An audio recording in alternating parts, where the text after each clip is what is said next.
In the winter of 1849, a journalist named Henry Mayhew walked into a lodging house on a narrow lane just off Whitechapel Road and asked a simple question. He asked the woman behind the counter how many people slept in the room upstairs. She told him 37. 37 people in a room no bigger than a modest parlour, sharing straw mattresses crawling with the lice, breathing air so thick with the smell of unwashed bodies and gin and tallow candles that Mayhew later wrote he nearly fainted before reaching the stairs. That woman, whose name was never recorded, told him something else too. She said most of them were children. That lodging house was real. It stood at the edge of one of the most notorious slum districts in all of Victorian London.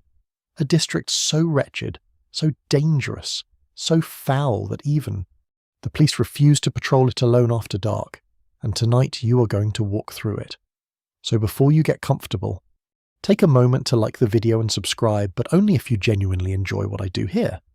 If tonight's journey puts you to sleep before the end, well, that is sort of the point, and I will take it as a compliment.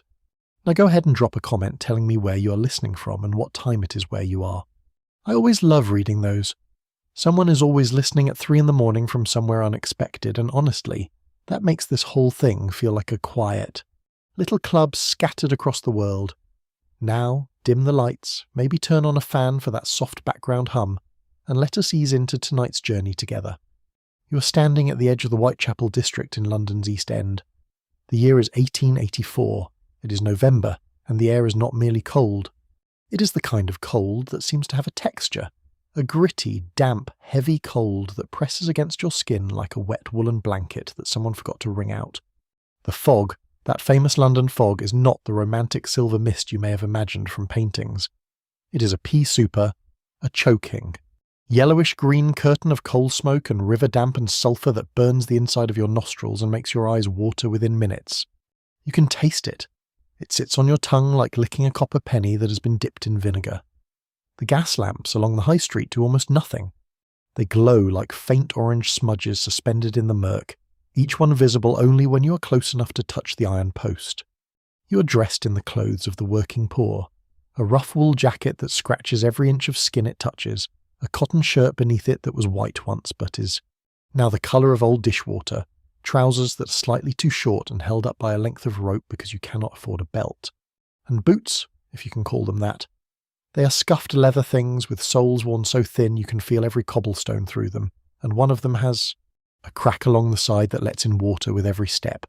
You have fourpence in your pocket, that is all. Fourpence. Enough for a bed in a doss house tonight and perhaps a mug of coffee from a street stall, but not both. You are going to have to choose. The street ahead of you narrows as it leaves the high road.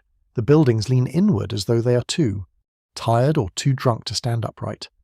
The upper stories jut out over the lane, almost meeting overhead, blocking what little grey light the sky has to offer. Washing lines stretch between windows like the rigging of a ship, though the rags hanging from them look less like clothing and more like the ghosts of clothing, thin and tattered and dripping. Below your feet, the cobblestones are slick with something you do not want to identify. It is a mixture of mud and horse dung and vegetable scraps and, almost certainly, the contents of chamber pots emptied from the windows above. There is a channel running down the centre of the lane that serves as an open drain. Right now it is sluggish with grey-brown water carrying things you can see but wish you could not. Historians still argue whether the East End of the 1880s was the worst urban environment in the industrialised world, or merely one of the worst. The competition, to be fair, was stiff. New York had its 5 points, Paris had its rag-pickers beneath the bridges, but London's East End held a special distinction. It was the richest city on earth, the capital of an empire that stretched across a quarter of the globe, and yet within walking distance of the Bank. Of England and the glittering shops of Oxford Street, there existed a world of poverty so absolute, so grinding, so relentless, that it shocked even the Victorians themselves, and they were not a people easily shocked. You step further into the lane. A door to your left is half open, and from inside comes the sound of a baby crying. Not the sharp, healthy cry of a well-fed infant, but a thin, reedy, exhausted whimpering that sounds as though it has been going on for hours, and will go on for hours more.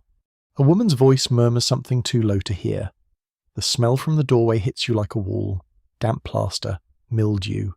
Something sweetly rotten that might be food or might be something worse.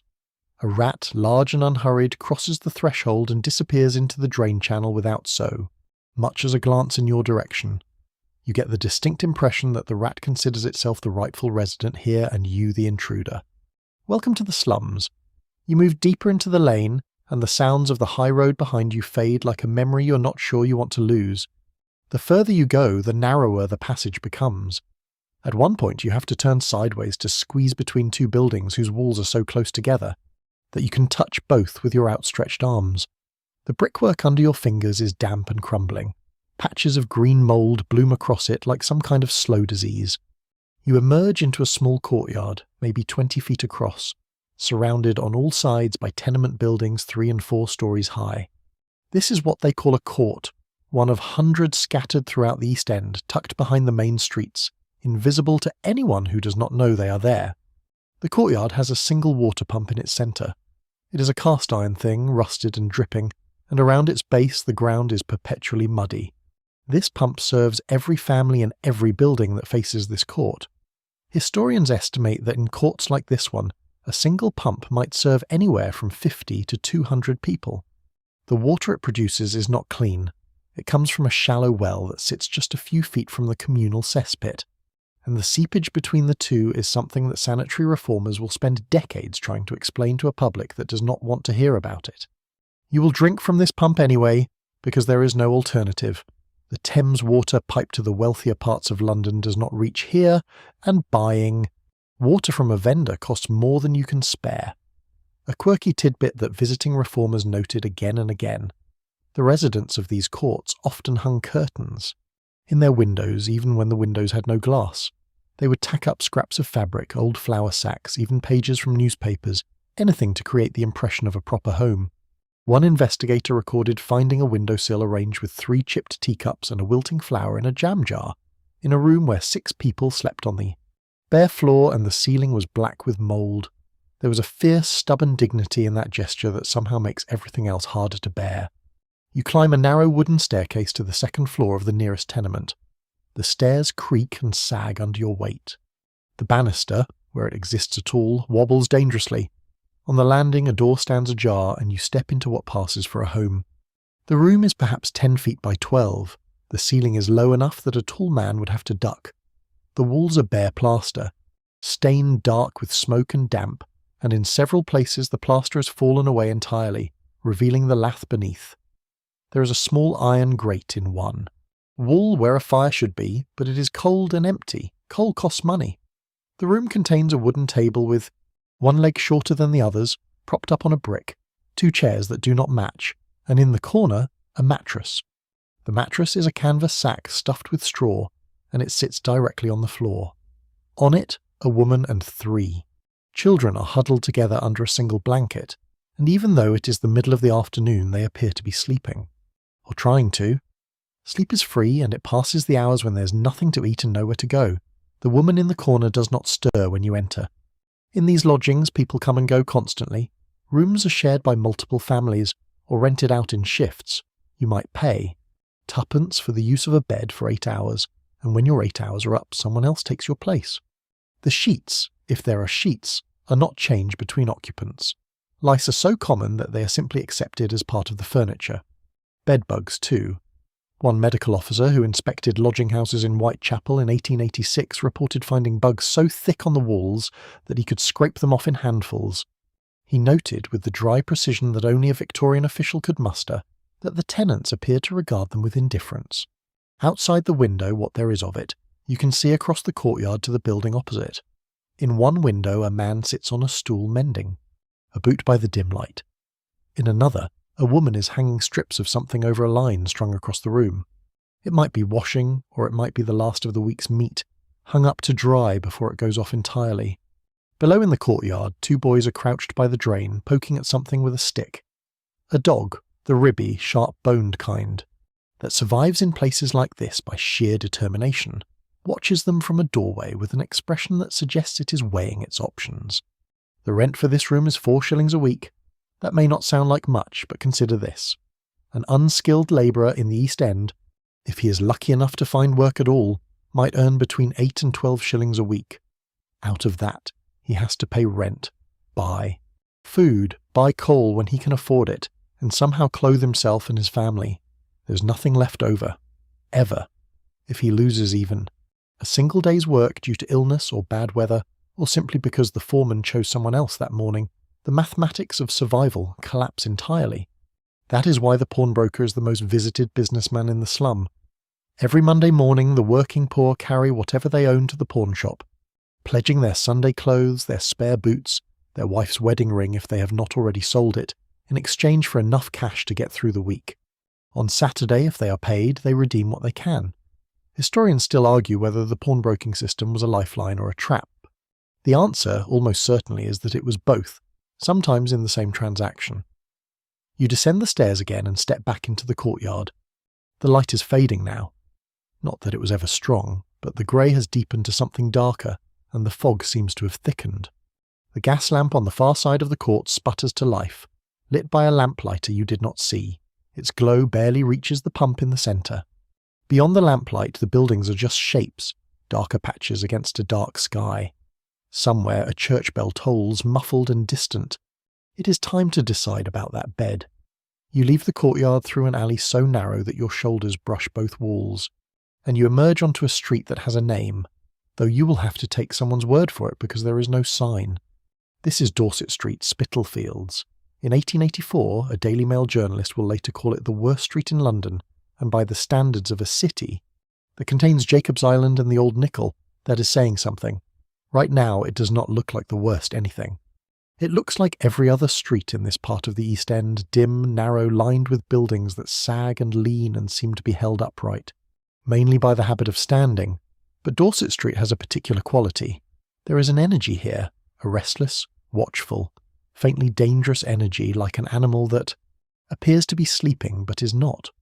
The street is perhaps 200 yards long. Along both sides, nearly every building is a common lodging house. The signs above the doors advertise beds at fourpence a night, twopence for what they call a sit-up, which means you pay to sit in a chair by a fire but do not get a bed. Some do not even bother with signs. Everyone who needs to know what there already knows. The lodging houses on Dorset Street are controlled by two men, Jack McCarthy and William Crossingham, slum landlords whose names appear again and again in the records of this era. McCarthy alone owned or leased a dozen properties on this single street. He ran them as common lodging houses, taking in anyone who could produce fourpence, no questions, asked about where the fourpence came from. Crossingham operated on a similar principle. Between them, they housed upward of 1,200 people on any given night, packed into rooms and cellars and attics and any space that could hold a body and a few pence of profit. You push open the door of one of these establishments. Inside, the hallway is dark and close. The smell is extraordinary. It is the concentrated essence of unwashed humanity, of damp clothing dried too many times without washing, of boiled cabbage and fried fish and gin and tobacco smoke, and the particular sour stench of too many people sharing too few lavatories. A man sits on a stool by the entrance. He is the deputy, the person who runs the house on behalf of the landlord, and his job is simple.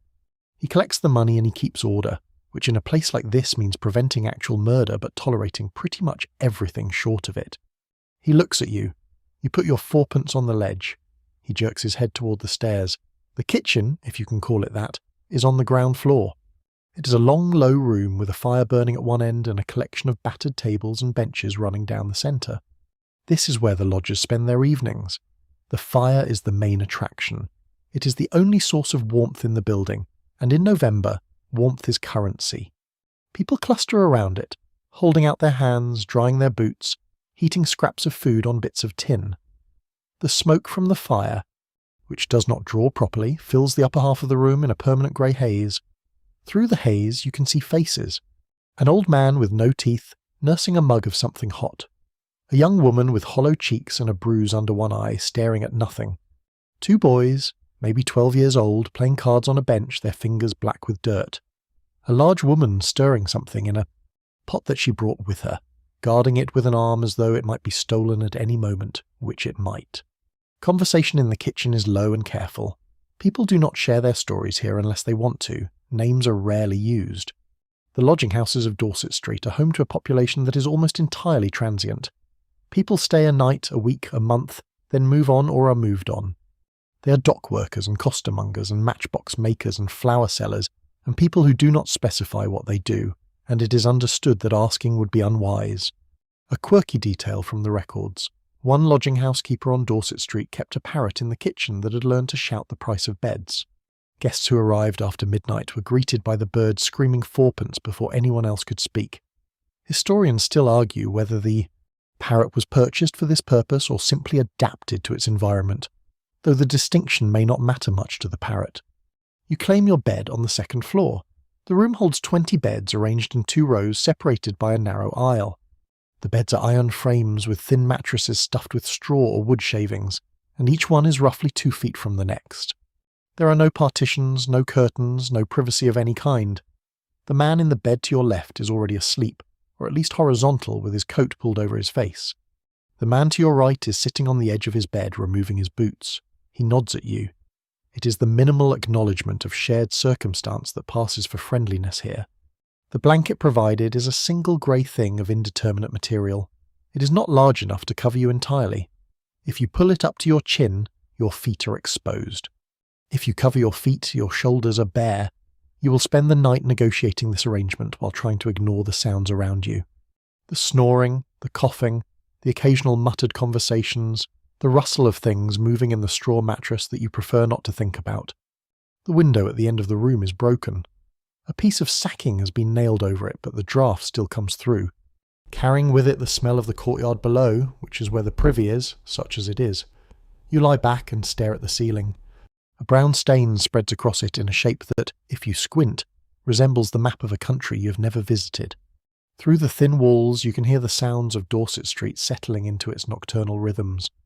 A burst of laughter from a pub, a woman's voice raised in argument, the clatter of a cart, and beneath it all a kind of hum, the sound of 1,200 people breathing and shifting, and enduring in close quarters the sound of survival stripped down to its barest mechanics. You sleep, or at least you close your eyes and drift in and out of something that is not quite sleep and not quite wakefulness, but some grey territory between the two, where the sounds of the lodging house weave into half dreams. The coughing is constant, not from one person but from many, a chorus of coughs in different registers, some dry and sharp, some deep and wet, some that go on so long you wonder how the person coughing manages to breathe at all. Tuberculosis is everywhere in these lodging houses. It moves through the close, stale air like rumour through a market, and the people it touches do not go to hospitals. Because hospitals cost money, and because many of the poor believe, not entirely without reason, that hospitals are places you go to die. They cough, and they keep coughing, and they wrap rags around their mouths and go to work if they can and lie in bed if they cannot, and the person in the next bed catches it, and so it goes. Sometime in the small hours you are woken by a commotion. 2 men are arguing in the aisle between the beds. The dispute appears to be about a pair of boots. One man claims the other has taken his boots. The other man denies it with an inventiveness of language that is impressive even by the standards of Dorset Street. The deputy appears, with a candle and a cudgel, and separates them with a combination of threats and profanity that settles the matter, at least temporarily. The boots remain in dispute. You roll over and pull the blanket higher. When something like morning arrives, you know it not by the light, which barely changes, but by the sounds. The deputy moves through the building, banging on doors and shouting that it is time to be up. There is no lingering in a common lodging house. You have paid for the night, and the night is over. By 7 o'clock the beds must be vacated so that the room can be, in theory, aired and swept, though the word aired is doing heroic work in a building with 1 broken window and no ventilation to speak of.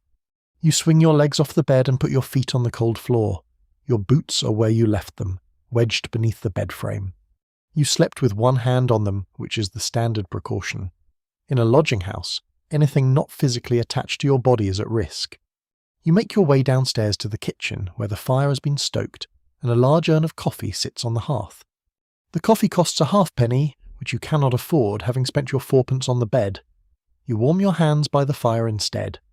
The woman from last night, the one with the bruise, is there again, sitting in the same spot, though now she has a piece of bread that she tears into small pieces and eats with the slow deliberation of someone making every mouthful count. The parrot, if it exists, is silent. You step out into Dorset Street and the morning hits you. The fog has thinned slightly, replaced by a cold drizzle that seems to come from everywhere at once, not falling so much as simply existing in the air like a permanent condition.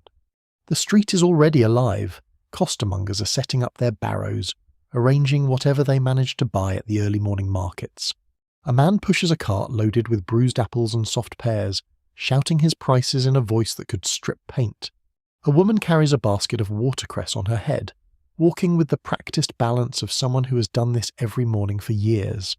Children weave between the carts and the pedestrians, some heading for work, some heading for trouble, some heading nowhere in particular because they have nowhere particular to go. The costermongers are a world unto themselves. Henry Mayhew, that tireless chronicler of London's poor, estimated that there were roughly 30,000 of them in the city in the 1850s, and by the 1880s the number has grown. They buy cheap and sell cheap, working on margins so thin that a rainy day or a spoiled load can mean the difference between eating and not eating. They operate from wooden barrows that they wheel through the streets, setting up wherever they think they can attract custom. Their cries fill the air in a cacophony that visitors to the East End always mentioned. Hot eels and pea soup, baked potatoes, fried fish, sheep's trotters, pickled whelks, roasted chestnuts, ginger beer. A penny buys you breakfast if you know where to look and do not look too closely at what you're buying. A real historical fact that says something about the economics of slum life. In the 1880s, a common lodging house bed cost fourpence a night, which works, out to about 2 shillings and fourpence a week. A single room in a tenement, even the most miserable room, cost at least 4 shillings a week. So the lodging house, despite its horrors, was actually cheaper than having your own place.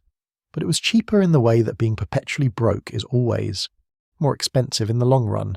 You could not cook your own food, so you had to buy everything ready-made from the street sellers, which cost more. You could not store anything, so you could not buy in bulk. You could not keep a family together. The lodging house kept you alive day to day, but trapped you in a cycle that made it nearly impossible to ever climb out. Historians still argue whether this was an accidental consequence of the housing market, or a system designed to keep the poor exactly where they were. The evidence, you might think, speaks for itself. You have no money now. Your fourpence is gone.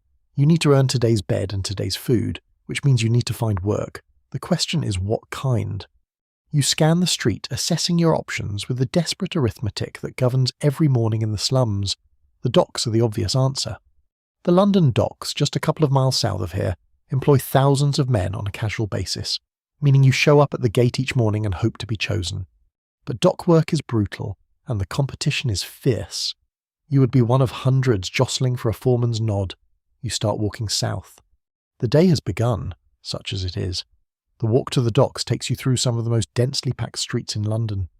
You pass through Spitalfields, where the Huguenot silk weavers once plied their trade in airy upper rooms with wide windows designed to let in the maximum light for their looms. Those rooms are still there, but the silk weavers are long gone, replaced by Jewish tailors and their families who have arrived from Eastern Europe fleeing pogroms and persecution. The garment trade has taken over this part of the East End, and the sound of sewing machines, operated by foot treadles because electricity has not reached these workshops, forms a constant mechanical chatter behind the walls. The tailors work in what are called sweatshops, not because of the heat, though the heat is considerable, but because of the system. A middleman, the sweater, takes a contract from a West End clothing firm, then farms the work out to small workshops where men and women and children work. 16 or 18 hours a day for wages that would make a costermonger wince. You pass a row of shops along Commercial Street. A baker whose window displays penny loaves, their crusts cracked and golden under a layer of condensation. A chandler selling candles and soap and paraffin by the measure. A pawnbroker, of course, his window a museum of other people's desperation. Wedding rings, pocket watches, a fiddle, a set of carpenter's tools, a pair of child's boots. So small they might fit a doll.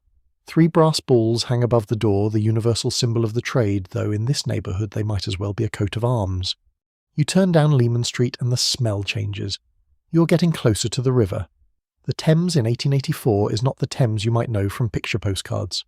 It's a working river, thick with traffic, its banks lined with warehouses and wharves and timber yards and shipyards, and its water is quite possibly the most polluted body of liquid in Europe. 26 years ago, in the summer of 1858, the smell from the Thames became so overwhelming that Parliament itself was forced to suspend its sessions. They called it the Great Stink. Members of the House of Commons tried soaking the curtains in chloride of lime to mask the odour, and Benjamin Disraeli was seen fleeing a committee room with a handkerchief pressed to his face, tripping over his own feet in his haste to escape. The event finally prompted the construction of Joseph Bazalgette's sewer system, one of the great engineering achievements of the age, but in 1884 the river is still far from clean. It carries industrial waste from tanneries and factories and gasworks upstream, mixed with the effluent that still finds its way past the new sewers, and on a cold day like today the smell is a low, persistent presence. Part chemical, part organic, part something that defies classification. The docks come into view, the London docks, the St Catherine docks, and further east the West India docks and the East India docks, stretching along the river. Like a chain of vast stone basins, the masts of ships rise above the warehouse roofs like a forest of bare winter trees. The noise is immense. The clatter of chains, the shouts of foremen, the rumble of carts, the thud of cargo being swung from ship to shore. And at the gates, the crowd. There are hundreds of men here. They have arrived before dawn, some of them walking miles through the dark streets to be here when the gates open. They are dock labourers, casual workers who are hired by the half day. There is no contract, no guarantee, no regular employment. Each morning, a foreman appears at the gate, surveys the crowd and selects the men he wants. The selection process is, to put it politely, subjective. If you are known to the foreman, if you're strong and healthy, if you have worked here before and not caused trouble, you have a better chance. If you are new or small or old, or if your clothes suggest you are desperate enough to accept less than the going rate, you may stand here all morning and not be chosen. The men press forward when the foreman appears, shouting, waving, trying to catch his eye. It is by every account a degrading spectacle. You're not chosen in the first round, you stand and wait. A second foreman appears an hour later and picks a smaller group for lighter work. He points at you, you step forward. The work is unloading grain sacks from a brig that has come up from Kent. Each sack weighs roughly 200 pounds and must be carried on your back from the hold to a cart on the wharf. The pay is 4pence an hour, and you will work for 4 hours, which gives you 1 shilling and 4pence. It is back-breaking labour. Within the first hour, the muscles in your shoulders and lower back are screaming. The sacks are rough hessian that rubs through your jacket and shirt and into the skin of your neck. The hold of the ship is dark and close, and the grain dust hangs in the air so thickly that you can feel it coating the inside of your lungs with every breath. A quirky detail from the records. Dock workers developed a distinctive walk, a kind of rolling, wide-legged gait caused by years of carrying heavy loads on uneven surfaces. It was so recognisable that people in the surrounding streets could identify a docker at 100 yards, even on his day off, simply by the way he moved. Historians still argue whether this was a genuine occupational adaptation or an affectation of working-class identity, but the medical evidence supports the physical explanation. Years of carrying 200-pound sacks twist the spine in ways that do not straighten out when you put the sacks down. By noon, you are done. Your back aches. Your hands are raw. You have 1 shilling and 4pence in your pocket, which makes you, by the standards of this morning, relatively prosperous. You use a penny of your earnings to buy a mug of coffee and a slice of bread from a stall near the dock gate. The coffee is thick and black and bitter, and tastes like it was made from beans that have already been used twice, which they almost certainly have. The bread is yesterday's, bought cheap from a bakery that sells its stale stock to the street vendors. But it is food, and it is warm, and you eat it standing in the shelter of a warehouse wall, while the drizzle continues its quiet, persistent work of soaking everything. The warmth of the coffee spreads through you like a small act of mercy. You begin walking north again, back toward Whitechapel. The route takes you along the highway, the road that was once called Ratcliffe Highway, and if Dorset Street is the worst street in London, then Ratcliffe Highway has a strong claim to being the most dangerous, or at least it did within living memory. In 1811, 2 families were massacred here in their homes within 12 days of each other. The Marr family, a young linen draper, his wife, their baby and a shop boy were beaten to death with a maul and had their throats cut. 12 days later, the Williamson family, a publican, his wife, and their servant suffered the same fate. The murders sent a wave of terror through London that did not subside for months. A sailor named John Williams was arrested and found hanged in his cell before trial, and his body was paraded through the streets and buried at a crossroads, with a stake through his heart, in the old tradition for suicides and the unholy. The murders were real, the terror was real, and the street never quite recovered its reputation. By the 1880s, Ratcliffe Highway has become simply the highway, Renamed in a half-hearted attempt to shed its grim associations, it has not worked. The street is still lined with sailors' boarding houses, pubs and establishments, of the kind that are always described in the records as houses of ill repute, a phrase that does impressive work covering a multitude of specifics. Sailors from every port in the world wash up here between voyages. You hear languages you cannot identify. You see faces of every complexion. The pubs are noisy even in the middle of the day, and the boarding houses have a permanent look of having just hosted a fight, or being about to host one. You turn east and then north again, and now you're entering a different kind of slum, the Old Nickel. If Dorset Street is notorious and the highway is dangerous, the Old Nickel is something else entirely.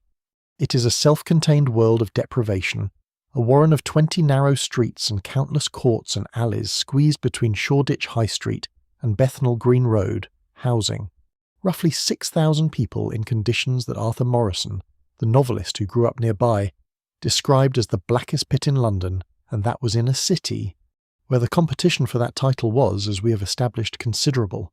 The Old Nickel is different from the lodging house district you just left. Here, the buildings are not commercial premises rented out by the night. They are residential tenements, and the people who live in them are families, whole families.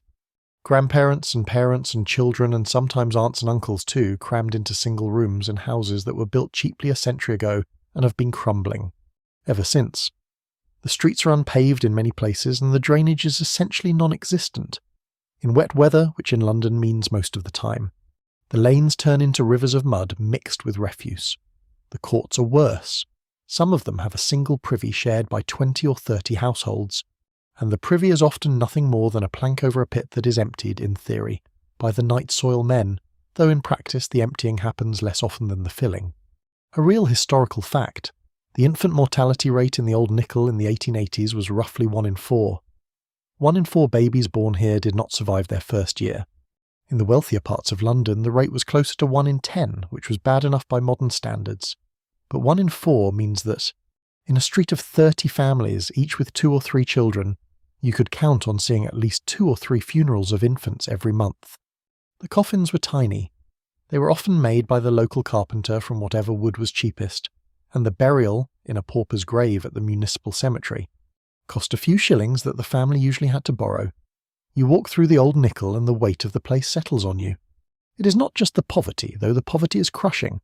It is the density of it, the sheer press of human beings, living on top of one another, sharing air and water and disease and noise, with no space and no privacy and no silence, ever. Children are everywhere, spilling out of doorways, sitting on curbs, chasing each other through the courts with the inexhaustible energy that children somehow maintain even in the worst circumstances. They are thin and dirty, and many of them are barefoot despite the cold. Their faces have a quality that photographers of the era captured again and again, a watchfulness, an alertness, as though they are perpetually assessing the situation and calculating their next move. Which, in the Old Nickel, they probably are. Historians still argue whether the Old Nickel was truly the worst slum in London, or whether its reputation was amplified.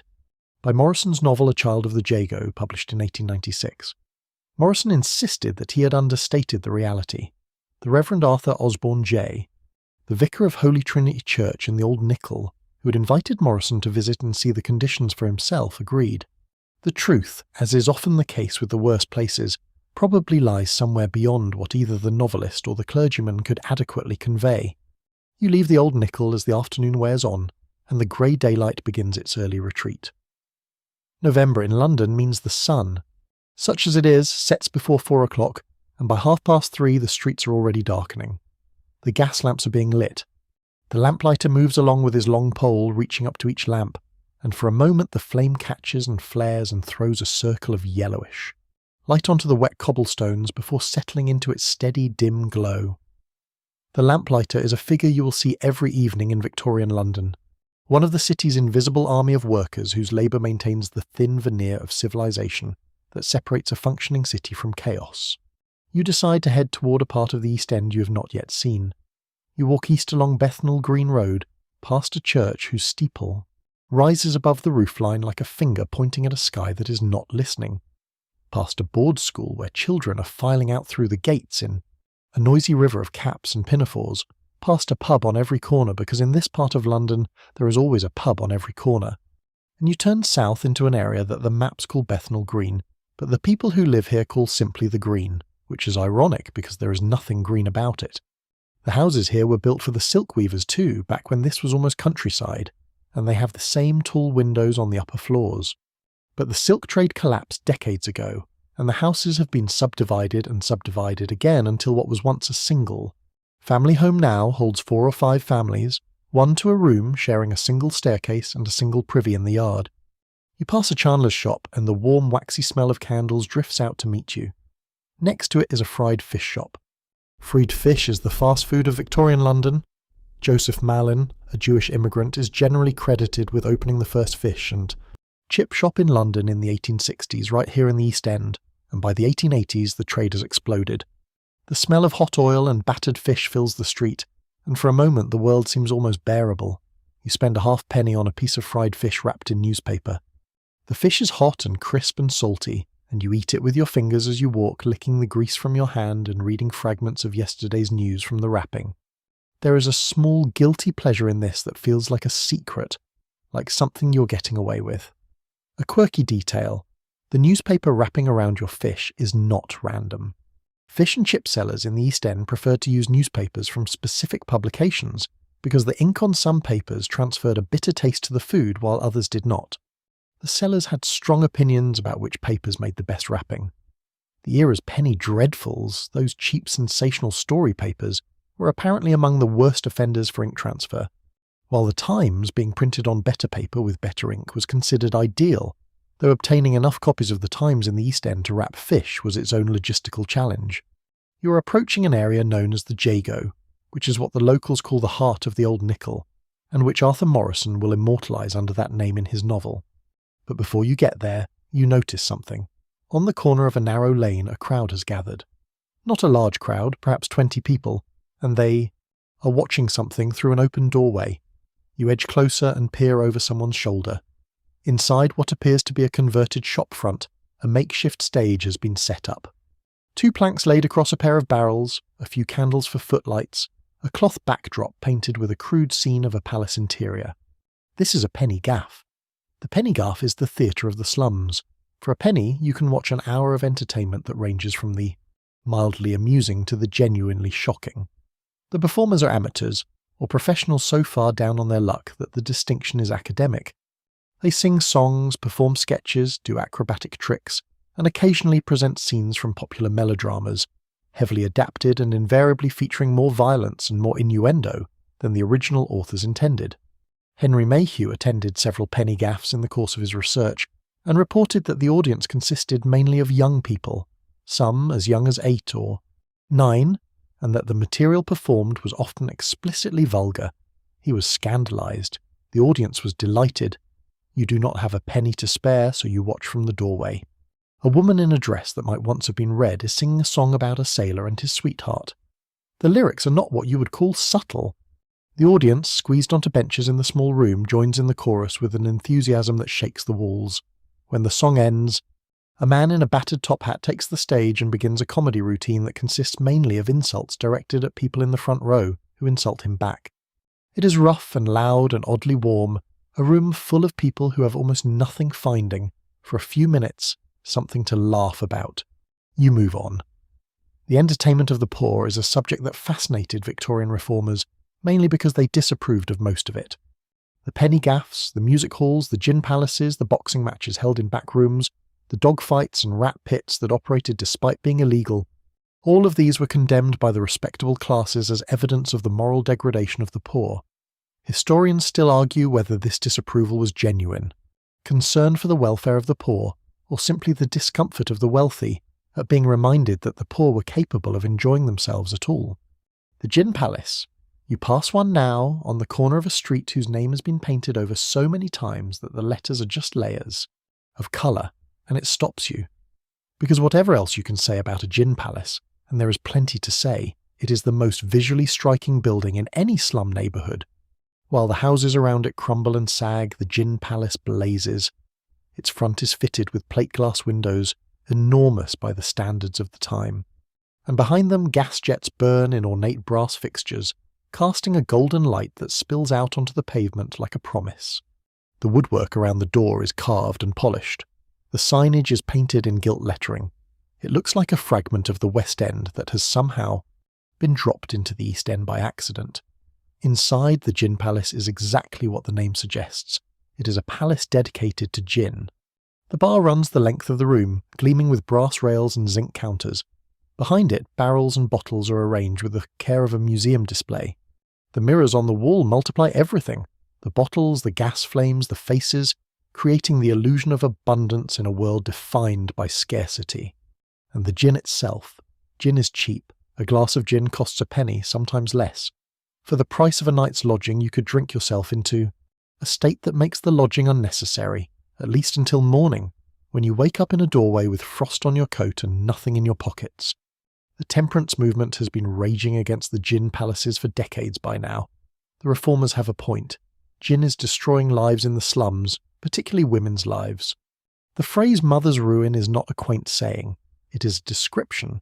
Women drink gin because it is cheap and it numbs the pain and the cold and the hunger and the sheer, relentless, grinding misery of their daily existence. And then they drink more, and the children go unfed, and the rent goes unpaid, and the cycle tightens. But here is the thing the reformers often miss, or at least fail to articulate. The gin palace is the only beautiful space in the slum. It is the only place where the light is bright and the room is warm and the surfaces are clean, and there is something approaching comfort. A woman who has spent the day in a room with black mould on the walls and a crying baby and nothing to eat steps into a gin palace, and for a few hours she's in a room with polished brass and gaslight and music and warmth. The gin is only part of it. The palace is the rest. You do not go in, you cannot afford to, but you stand outside for a moment and watch the people coming and going silhouetted against the golden light. A man stumbles out, catches himself on the doorframe and weaves away down the street singing something tuneless. A woman goes in, her shawl pulled tight around her shoulders, glancing left and right before she disappears inside. Two boys, too young to be in a pub but old enough to try, loiter near the door until the barman spots them and waves them off. You continue walking. The streets are fully dark now, and the character of the neighbourhood changes after dark. The daytime slum is a place of grinding, visible poverty. The nighttime slum is something different. It is a place of shadows and sounds and the uneasy sense that you're not alone even when you cannot see anyone. The gas lamps create pools of light separated by stretches of pure blackness, and in those dark intervals anything could be happening. Is happening? You hear footsteps behind you and quicken your pace. The footsteps quicken too. Then they stop. You glance back and see nothing. Just the dark. Just the fog. A real historical fact. The Metropolitan Police in the 1880s were chronically understaffed in the East End. One beat constable might be responsible for several miles of streets, and in the maze of courts and alleys, effective policing was nearly impossible. The police were also, it must be said, not universally trusted by the people they were supposedly protecting. Relations between the Met and the poor of the East End were complicated by the fact that the police were often used to enforce laws that the poor experienced as persecution, laws against street trading, against sleeping rough, against the minor acts of desperation that poverty makes necessary. A copper walking his beat through Whitechapel at night was simultaneously a reassuring and a threatening presence, depending on who you were and what you were doing. Historians still argue whether the Victorian police were a force for order in the slums or simply another hazard to be navigated. You are looking for a place to sleep. You have money now, enough for a bed and food tomorrow, but you want to save what you can. The cheaper option is a sit-up. For twopence, you can spend the night in a lodging-house kitchen, seated on a bench by the fire leaning against a rope that is strung across the room at chest height. The rope serves as a kind of communal backrest. You drape your arms over it and lean forward and sleep as best you can in a sitting position, propped up by a length of hemp. In the morning the rope is untied, and everyone who has been leaning on it lurches forward in a collective stumble that is both pitiful and, in its way, darkly comic. You find a lodging-house that offers this arrangement and pay your twopence. You take your place on the bench. The rope presses against your chest. The fire in the grate is low but warm enough. Around you, a dozen other people are settling into the same uncomfortable arrangement. A man next to you produces an apple from somewhere and eats it in careful bites, saving the core for morning. You close your eyes. Morning again. The rope drops and you lurch forward with everyone else. Your neck hurts, your back hurts, and there is a crease across your chest where the rope dug in all night. You stumble out into the cold and the grey and the smell, and for a moment you stand on the pavement and wonder how anyone does this for years. Decades, a lifetime, but they do. That is the thing about the slums that no amount of description can fully convey. This is not a temporary situation for the people who live here. This is not a phase they are passing through on their way to something better. For the vast majority, this is it. This is the whole of life. They were born in rooms like the ones you have seen. They will work, if they can find work, for wages that will never, under any arithmetic, add up to a way out. They will marry if they marry and have children, and those children will grow up in the same rooms, on the same streets, breathing the same air. And then they will die, usually before they are 50, and be buried in the same paupers' graves. And their children will do it all again. The slum is not a waiting room. It is a destination. Today you decide to explore the working life of the East End more closely. You head toward the streets around Brick Lane, where the garment trade is concentrated. The sweatshops here operate from converted houses, and you can identify them by the sound. The clatter of sewing machines, operated by foot treadles, produces a rhythmic rattle that fills the street like mechanical rain. In each workshop, a dozen or more workers sit at their machines in rows, stitching together garments that will be sold in West End shops for prices that bear no relation to the wages being paid here. The sweating system, as it's called, works like this. A manufacturer in the West End, needing to produce a run of trousers, say, contracts a middleman. This middleman, the sweater, takes a cut, and then hires the workers, provides the workspace, and oversees the production. His profit comes from the difference between what the manufacturer pays and what he pays his workers, so his incentive is to pay as little as possible and work them as hard as possible. The workers, who have no alternative, accept whatever is offered. A trouser maker in a Brick Lane sweatshop in the 1880s might earn 10 shillings for a 60-hour week, though the hours are often longer. Women earn less. Children earn less still. You peer through a window and see them at work. The room is crowded, airless, and lit by gas jets that add their own heat to the body heat of a dozen people working in close quarters. The workers are mostly Jewish immigrants from Russia and Poland, and they speak Yiddish to one another as they work, their hands moving with a speed and precision. Born of repetition so constant it has become automatic. A presser stands at an ironing board near the window, his heavy iron heated on a small stove, pressing. The seams flat with rhythmic, practiced strokes. The steam from his iron mingles with the general thug of the room. He has been doing this since dawn, and he will continue until the light fails, and then he will continue by gaslight for a few hours more. A quirky detail from the garment trade. The piece rate system used in sweatshops meant that workers were paid not by the hour, but by the number of garments they completed.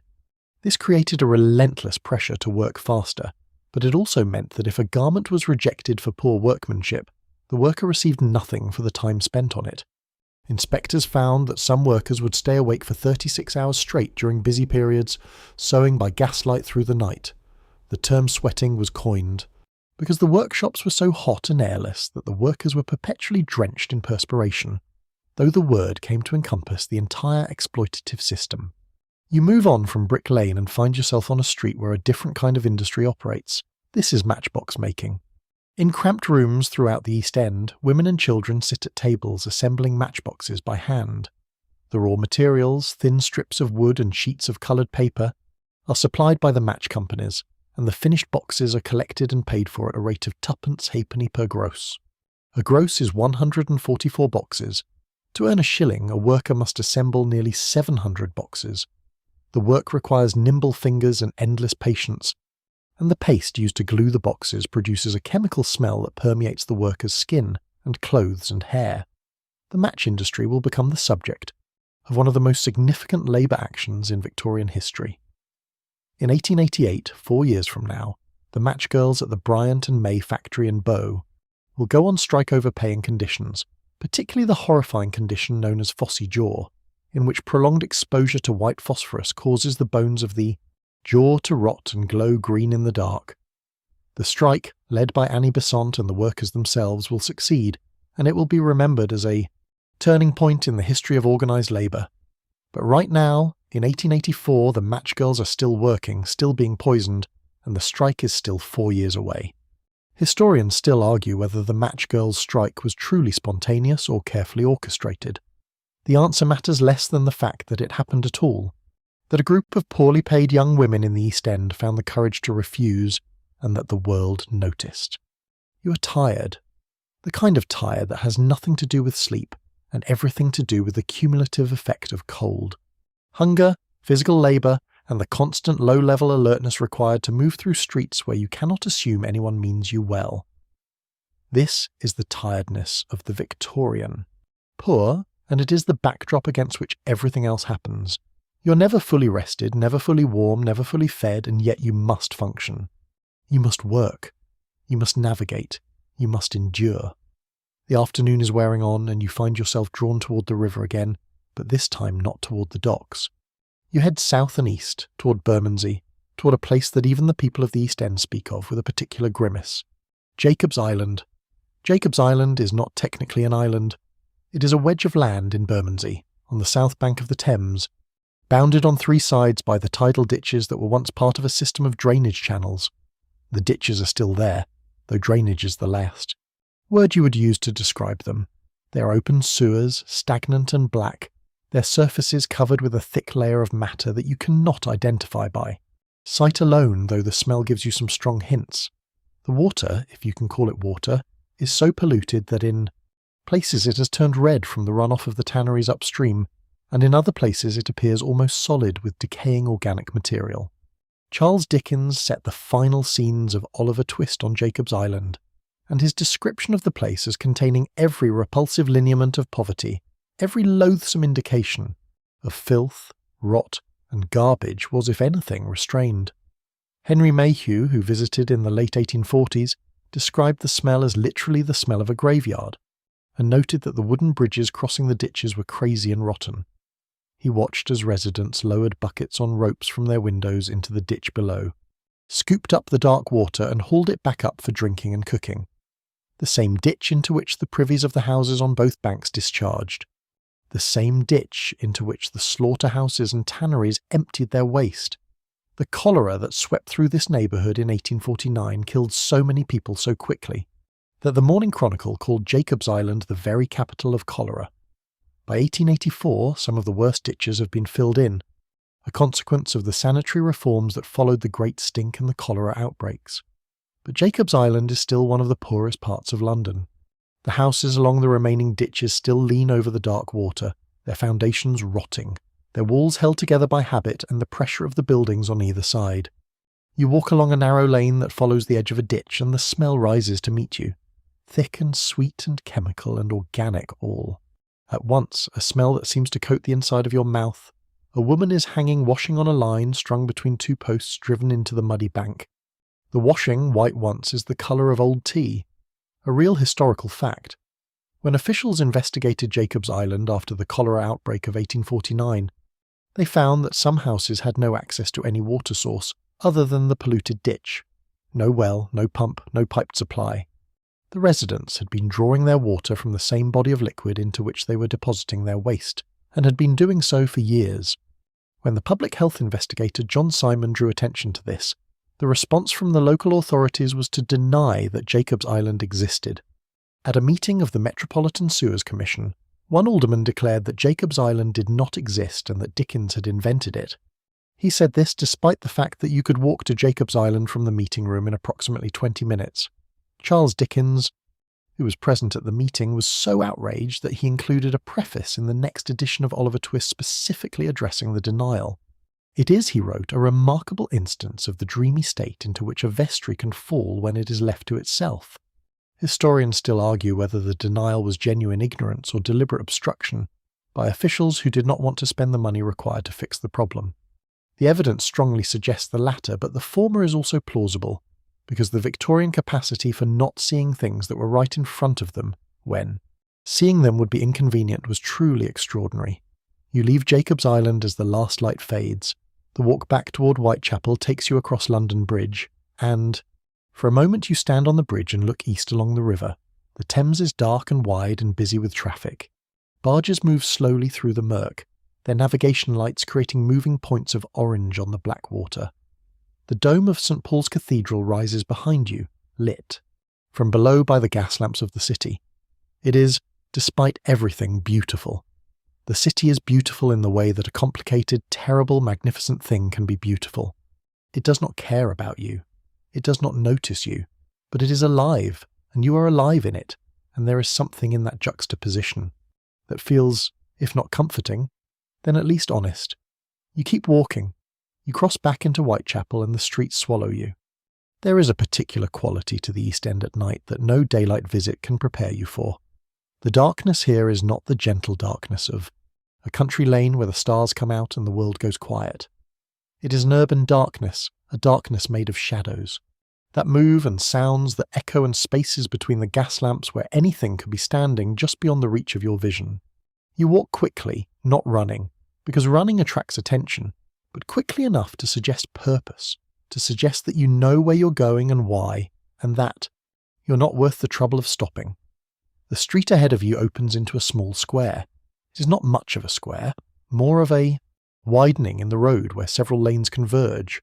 A gas lamp stands at its centre, and under the lamp a man is selling hot potatoes from a wheeled brazier. The coals glow red beneath the grate, and the potatoes are blackened and split and steaming. The seller calls out his wares in a voice that has been worn smooth by years of shouting. Hot taters, penny each, hot taters. You buy one.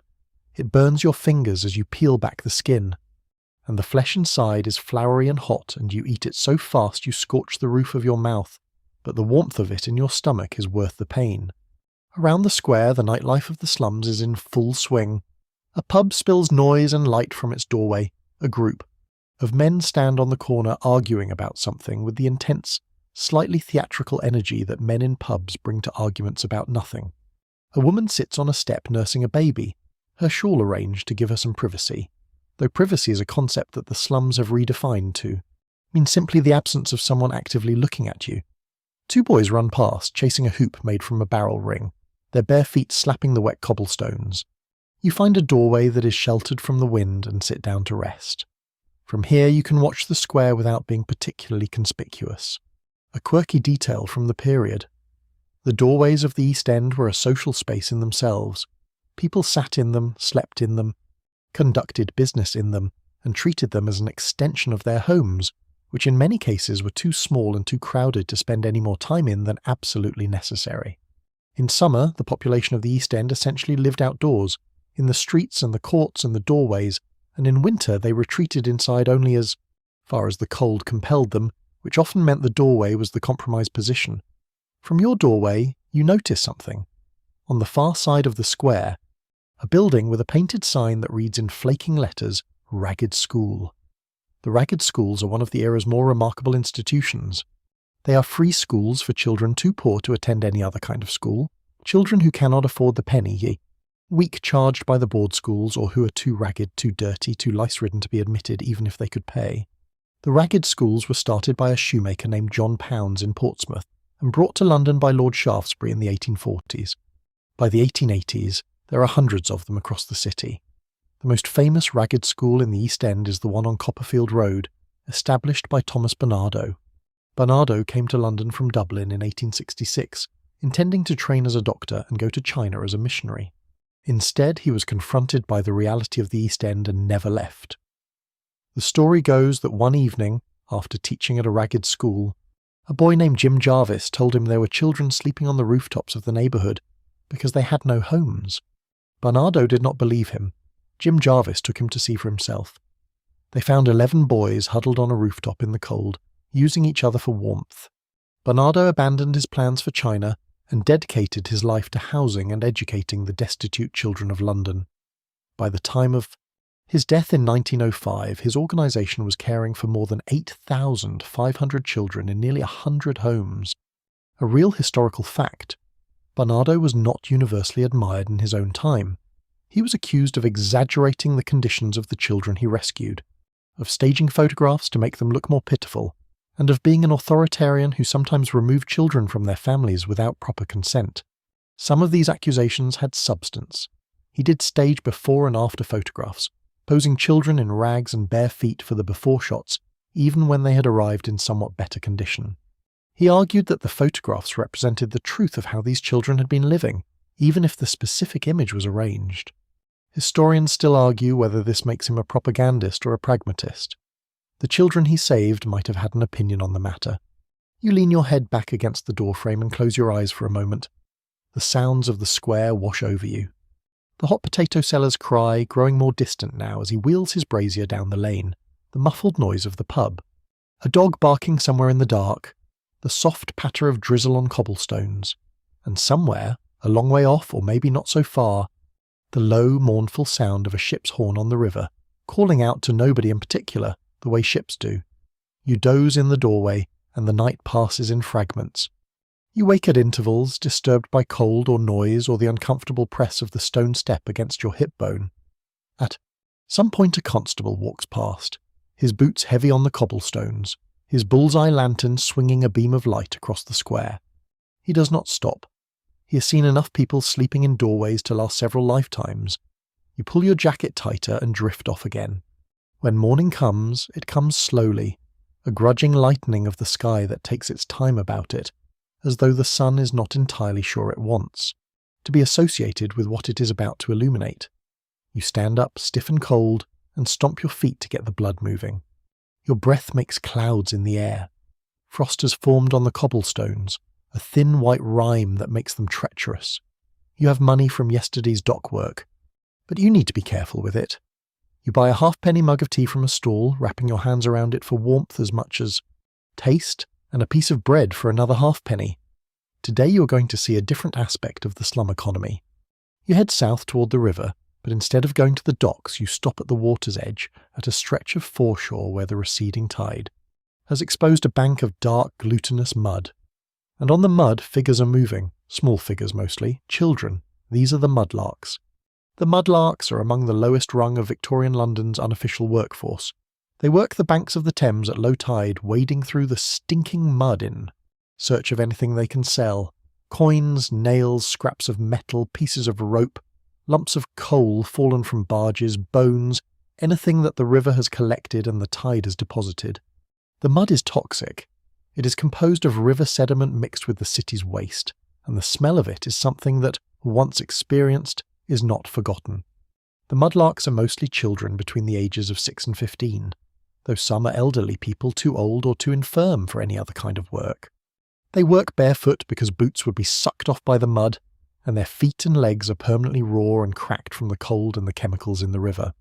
Henry Mayhew interviewed mudlarks for his great survey and found them to be, as a class, the most pitiable of all the street people.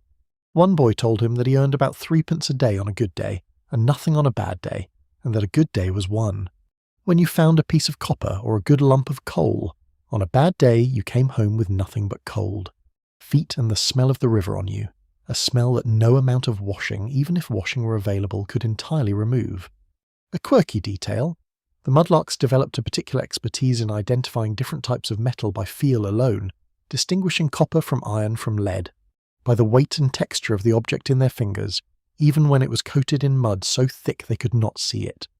You watch them for a while, these small figures stooping and straightening on the grey expanse of mud, silhouetted against the dull gleam of the river. There is something almost archaeological about their work, sifting through the deposits of a civilization, finding its discards and giving them a second life. But there is nothing romantic about it. It is cold, filthy, dangerous work done by children who have no alternative. Not far from the mudlarks, another figure is descending a set of stone steps that lead down to the level of the sewer outfall. This is a tosher. The toshers are the sewer hunters of Victorian London, men who make their living by entering the vast network of tunnels beneath the city and searching for valuables that have been washed into the drains. It is by any measure one of the worst jobs in the world. The sewers are dark, cramped, filled with noxious gases, and infested with rats that have grown large and bold on a diet of everything the city throws away. The danger of collapse is real. The danger of drowning is real. The toshers work in the dark by the light of a single lantern, wading through raw sewage that is sometimes waist deep, using long poles to probe the sludge for coins and cutlery and jewellery, and anything metal that has found its way down a drain. A real historical fact that seems almost too strange to be true. Despite the horrific conditions, toshers earned relatively good money. Mayhew reported that an experienced tosher could earn 6 shillings a day, which put him among the better paid workers in the East End. The toshers were proud of their trade, and some families had been doing it for generations. They had their own customs, their own superstitions. They never worked alone, always in groups of 3 or 4, and they never entered a sewer on a Friday, which they considered unlucky. They also believed that the sewers were home to a race of enormous pigs, descended from domestic pigs that had escaped into the tunnels and bred in the dark for generations. Historians still argue whether these sewer pigs were real or legendary. The toshers were absolutely certain they were real. You turn away from the river. You have seen enough of the Thames. The day is brighter today, if you can call it bright. The fog has lifted to reveal a sky the colour of a dirty sheet, and in the slums this passes for sunshine. You walk north, back through Whitechapel, and you are beginning to know the streets now. Not well, but with the instinctive mapping that comes from walking them, the sense of where the lanes connect and where the dead ends are and which alleys to avoid. The slum has a geography that does not appear on any map, a geography of safe passages and dangerous crossings, of houses where you can get a cheap meal and houses where you will be robbed if you linger, of corners where the police are likely to be and corners where they are not. This morning you are drawn to a sound. It is the sound of singing, thin and reedy and slightly off-key, coming from a building with a cross painted on its door. You follow the sound and find yourself at a mission hall, one of the many charitable and religious establishments that have set up shop in the East End, with the intention of saving the souls and occasionally the bodies of the poor. The singing is a hymn, and it is being performed by a group of about 20 people, mostly women, in a room that has been fitted with wooden benches and a small lectern. A man in a clerical collar is leading the singing with more enthusiasm than talent. The missions are a fixture of the Victorian slum. They come in every denomination and every stripe, from the Salvation Army to the Church Army to the various nonconformist missions and temperance societies. Their methods differ, but their basic offer is similar. Come in, sing a hymn, listen to a sermon, and receive in return a cup of tea and a slice of bread and perhaps on Sundays a bowl of soup. The deal is straightforward. You trade a portion of your time and attention for food. The missions know that the food is the draw, and the congregation knows that the sermon is the price of the food, and both parties maintain a polite fiction that they are there for the spiritual nourishment. A quirky detail. Some of the more experienced slum dwellers attended multiple missions in a single day, moving from one to the next and collecting a meal at each. They became expert at knowing which missions served on which days and at what times, and their weekly schedule was plotted with the precision of a railway timetable. The missions were aware of this practice, and some tried to prevent it by issuing tickets, but the tickets were traded and sold and counterfeited with an entrepreneurial energy that would have done credit to a legitimate business. One missionary reported with visible exasperation that a man had attended his morning service, the Catholic Mission's afternoon session, and the Salvation Army's evening meeting, all on the same day, collecting a meal at each, and had been spotted doing the same thing the following day with the denominations rearranged. You accept a cup of tea and a piece of bread and sit on a bench at the back. The sermon is about the prodigal son. It is delivered with feeling and received with polite inattention. The woman next to you has fallen asleep, her head tipped back against the wall, her mouth slightly open. You do not blame her. Sleep is a resource and she is collecting it where she can. After the mission, you step back into the street and continue your exploration. You are heading toward a part of the East End that has its own particular character, the streets around the London Hospital on Whitechapel Road. The London Hospital is one of the great institutions of the East End, a vast, serious building that dominates its surroundings like a cathedral of medicine. It treats the poor for free, which means its wards are perpetually overcrowded and its staff perpetually exhausted. In 1884, the hospital's most famous resident is Joseph Merrick, the Elephant Man, who has been given permanent rooms by the surgeon Frederick Trevers. Merrick lives in 2 small rooms in the hospital's basement, visited by the curious and the charitable, including Queen Alexandra herself, who sent him a Christmas card every year. A real historical fact, the London Hospital's casebooks from this period reveal the toll that poverty and labour take on the human body.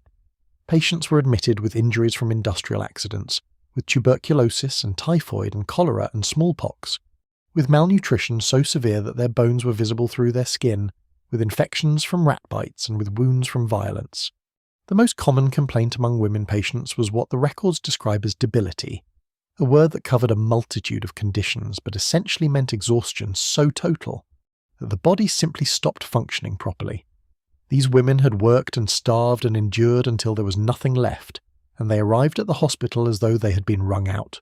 Historians still argue whether the London hospital did more harm than good in some cases. The mortality rate for surgical patients was high, partly because antiseptic technique, though championed by Joseph Lister since the 1860s, was still not universally practiced. Patients who survived the operation sometimes died of infection afterwards. But for many of the poor, the hospital was the only option, and they came to it with a mixture of desperation and faith that the records preserve in heartbreaking detail. One patient, a dock worker whose arm had been crushed by a falling crate, told the admitting surgeon that he was not worried about the arm but about the half-day's wages he was losing by being here. The surgeon noted this in the casebook without comment.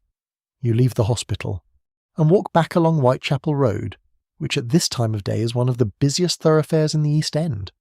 It is the main artery connecting the City of London to the eastern suburbs, and it carries a constant stream of traffic. Horse-drawn omnibuses lumber along the centre of the road, packed inside and on top with passengers, their horses steaming and stamping in the cold.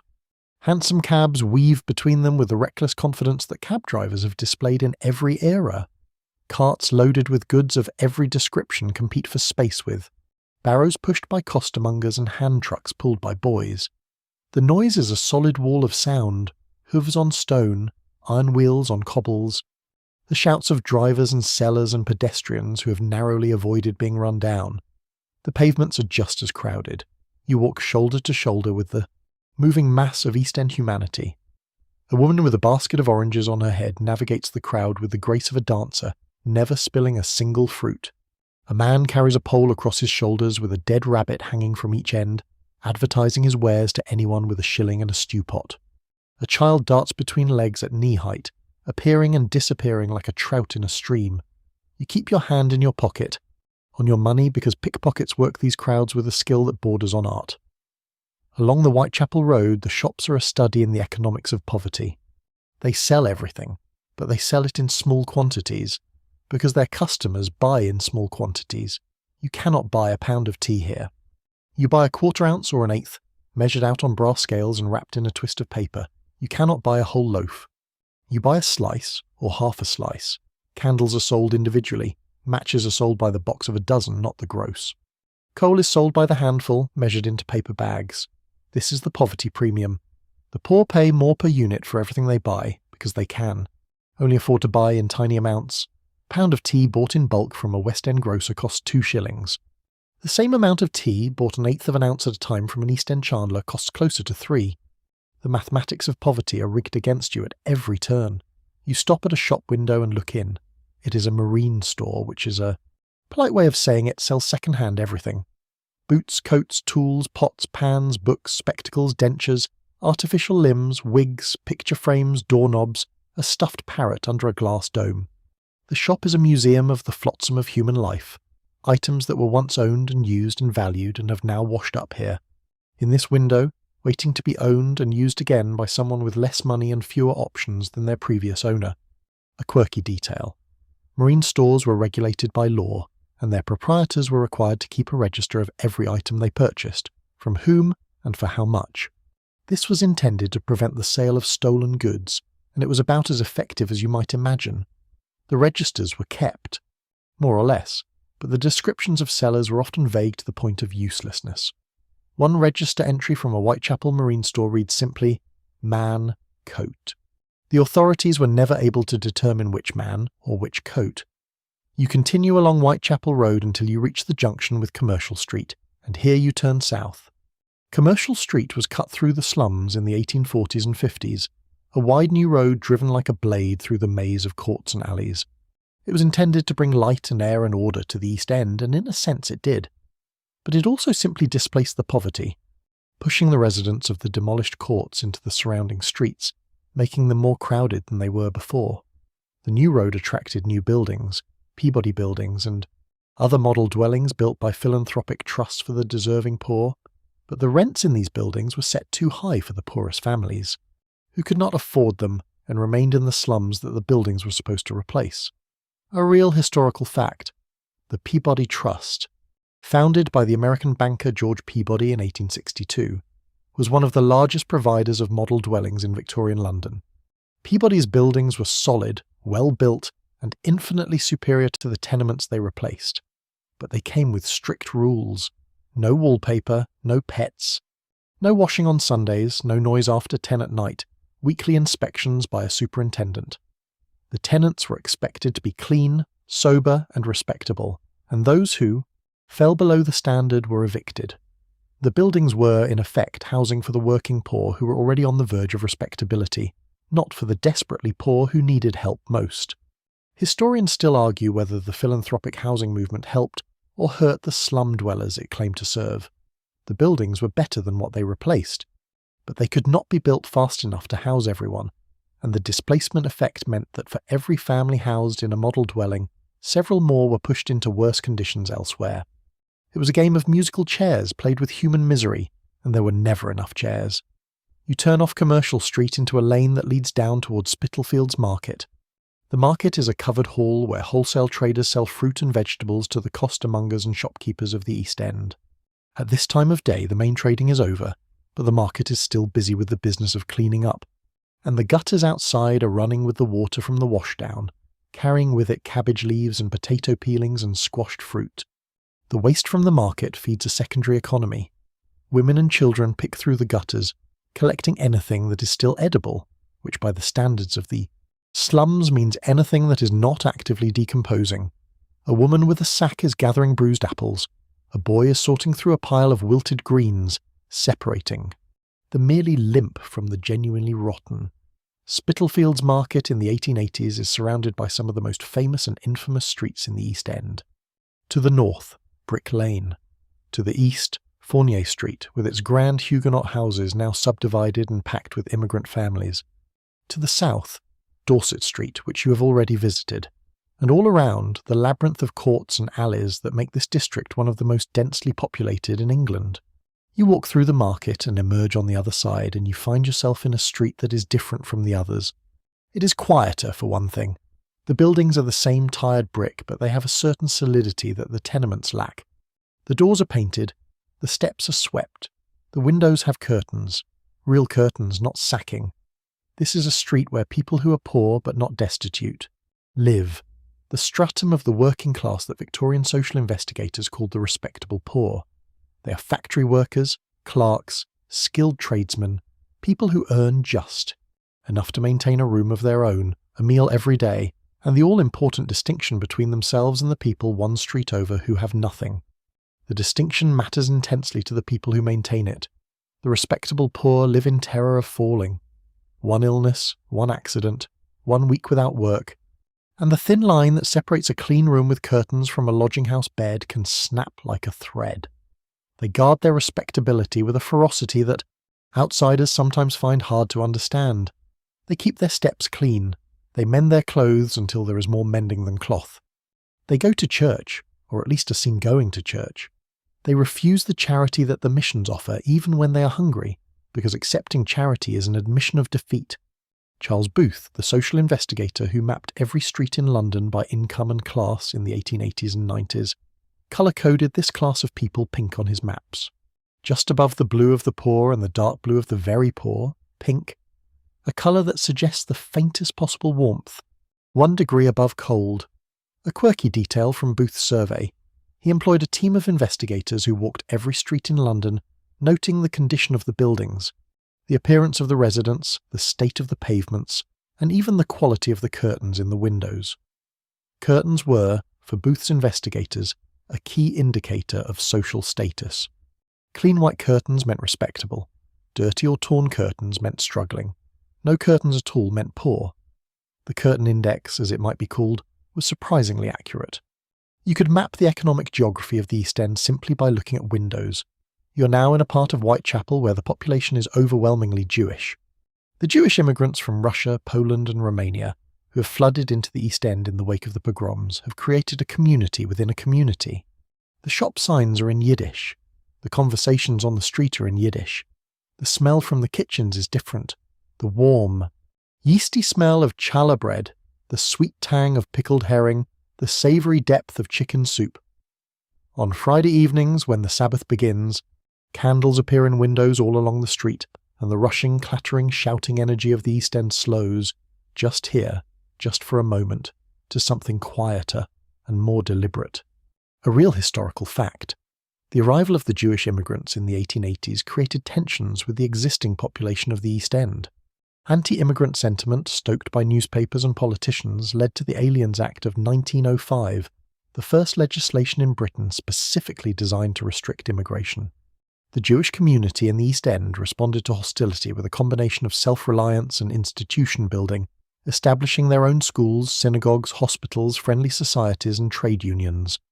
The garment workers formed some of the most militant unions in the East End, striking for better conditions in the sweatshops with a determination that would have surprised anyone who assumed that immigrants, being grateful just to be alive, would accept whatever was offered.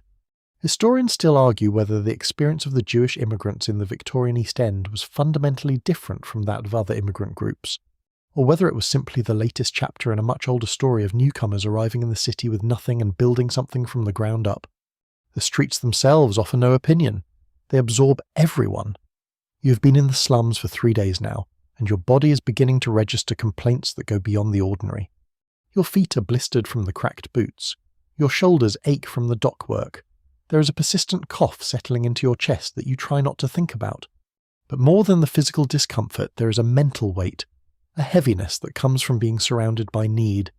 Everywhere you look, someone needs something. Food, warmth, work, medicine, rest, a pair of shoes, a blanket, a break. The needs overlap and multiply and compound, and there is never enough of anything to go around. Today you follow a different path. You head east from Whitechapel, along Mile End Road, toward the part of the East End where the poverty begins to shade into something even more desperate. You are heading for Poplar, and beyond it, the Isle of Dogs. This is deep dock country, and the economy here is even more dependent on casual labour than Whitechapel. When the ships are in, there is work. When the ships are not in, there is nothing. The rhythm of the docks is the rhythm of the tides and the shipping lanes, and the lives of the people who depend on them rise and fall with the same unpredictable regularity. Mile End Road is wide and busy, lined with shops and pubs and the occasional chapel. You pass a workhouse, the Poplar Union Workhouse. It is a large, grim building behind a high wall, and the gate is closed. The workhouse is the institution that the Victorian poor fear above all others. It is the last resort, the place you go when every other option has been exhausted, when you cannot work and cannot beg and cannot borrow and cannot steal and have nothing left to pawn. The workhouse will feed you and house you, but in exchange it will take everything. Your freedom, your dignity, your family. Under the Poor Law of 1834, workhouses were deliberately designed to be as unpleasant as possible. The theory, articulated with chilling clarity by the law's architects, was that conditions in the workhouse must be worse than conditions outside it.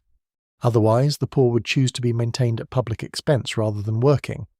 This principle, called less eligibility, meant that the food was worse than the worst food a labourer could buy. The accommodation was worse than the worst lodging house, and the work was harder and more pointless than any paid employment. The poor were being punished for being poor, and the punishment was calibrated with precision. Inside the workhouse, families were separated. Husbands and wives were housed in different wings. Children were taken from their parents and placed in the children's ward. Inmates were issued uniforms, their own clothes confiscated. They rose at 6, worked until 6, and were locked in their sleeping quarters at 8. The work was meaningless. Men broke stones or picked oakum, which meant pulling apart old tarred ropes fibre by fibre until their fingers bled. Women scrubbed floors and washed laundry. Children, if they were lucky, attended a school within the workhouse. If they were not lucky, they picked oakum too. A real historical fact. In 1845, the Andover workhouse scandal revealed that inmates were so hungry that they were gnawing on the bones they had been given to crush for fertilizer. The bones were not clean bones. They were bones from slaughterhouses with meat and marrow still on them, and in some cases they were human bones from the bone-grinding industry. The scandal led to a parliamentary inquiry and the replacement of the Poor Law Commission, but conditions in workhouses improved only slowly and unevenly.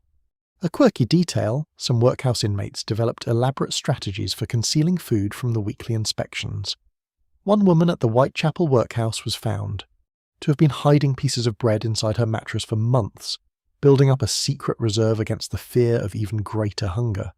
When the bread was discovered, most of it had gone mouldy, but she had been eating it anyway, picking off the mould with her fingernails and consuming the rest. The officials confiscated the bread. The woman was punished with a reduction in her already meagre rations. Historians still argue whether the workhouse system achieved its intended purpose. It certainly deterred people from seeking help. The stigma of the workhouse was so powerful that many people preferred to starve on the streets rather than enter its gates. Whether this represents a successful policy depends entirely on what you believe the purpose of policy should be.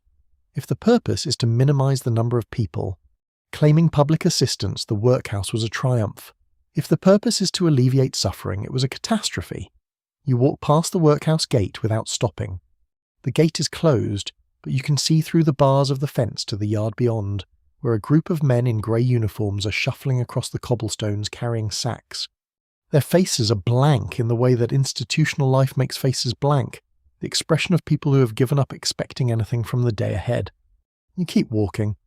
The Isle of Dogs opens up before you, a flat, marshy peninsula surrounded on three sides by a loop of the Thames. The docks here are enormous, the West India docks and the Millwall docks surrounded by warehouses and factories and the cramped terraces of workers' housing. The air smells of tar and sugar and timber, the scents of the goods that pass through these docks from every corner of the empire. A ship is being unloaded at the nearest wharf, and you watch the cranes swing cargo nets from the hold to the quayside with a ponderous grace, the chains creaking under the weight. You spend the afternoon on the Isle of Dogs, watching the work of the docks and the life that surrounds them. The communities here are tight-knit in a way that the more transient populations of Whitechapel are not.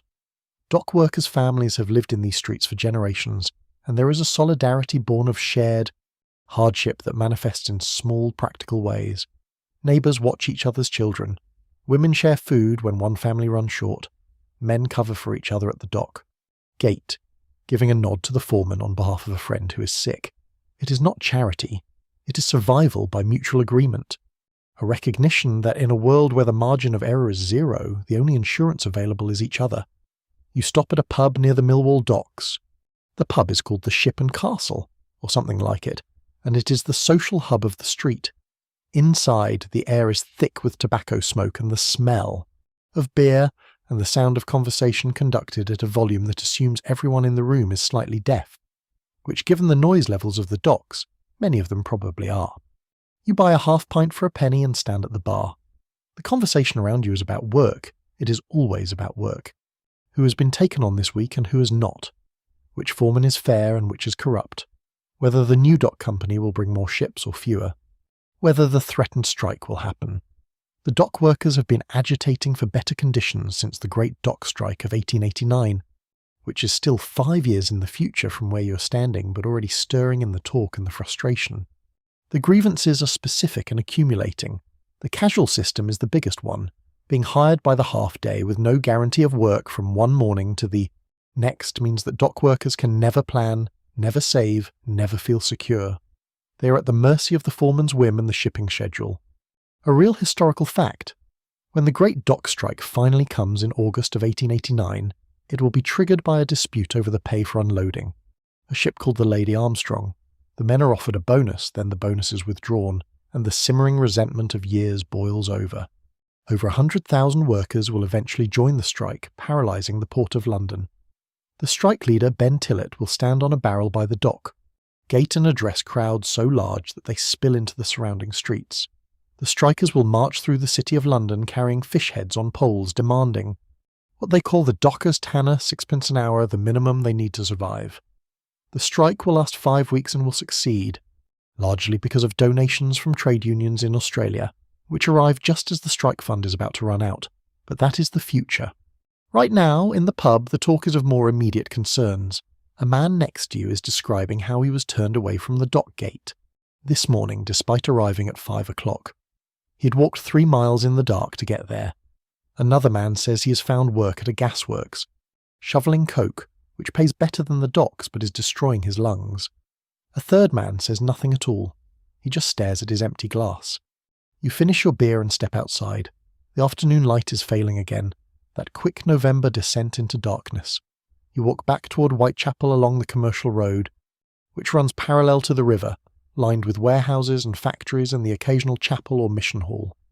The road is busy with traffic. Horse-drawn carts carrying goods from the docks to the railway terminals that will distribute them across the country. You're walking against the flow and the carts loom, out of the gathering dark like ships in fog. A quirky detail from the transport system. The horse-drawn traffic of Victorian London produced an extraordinary amount of waste.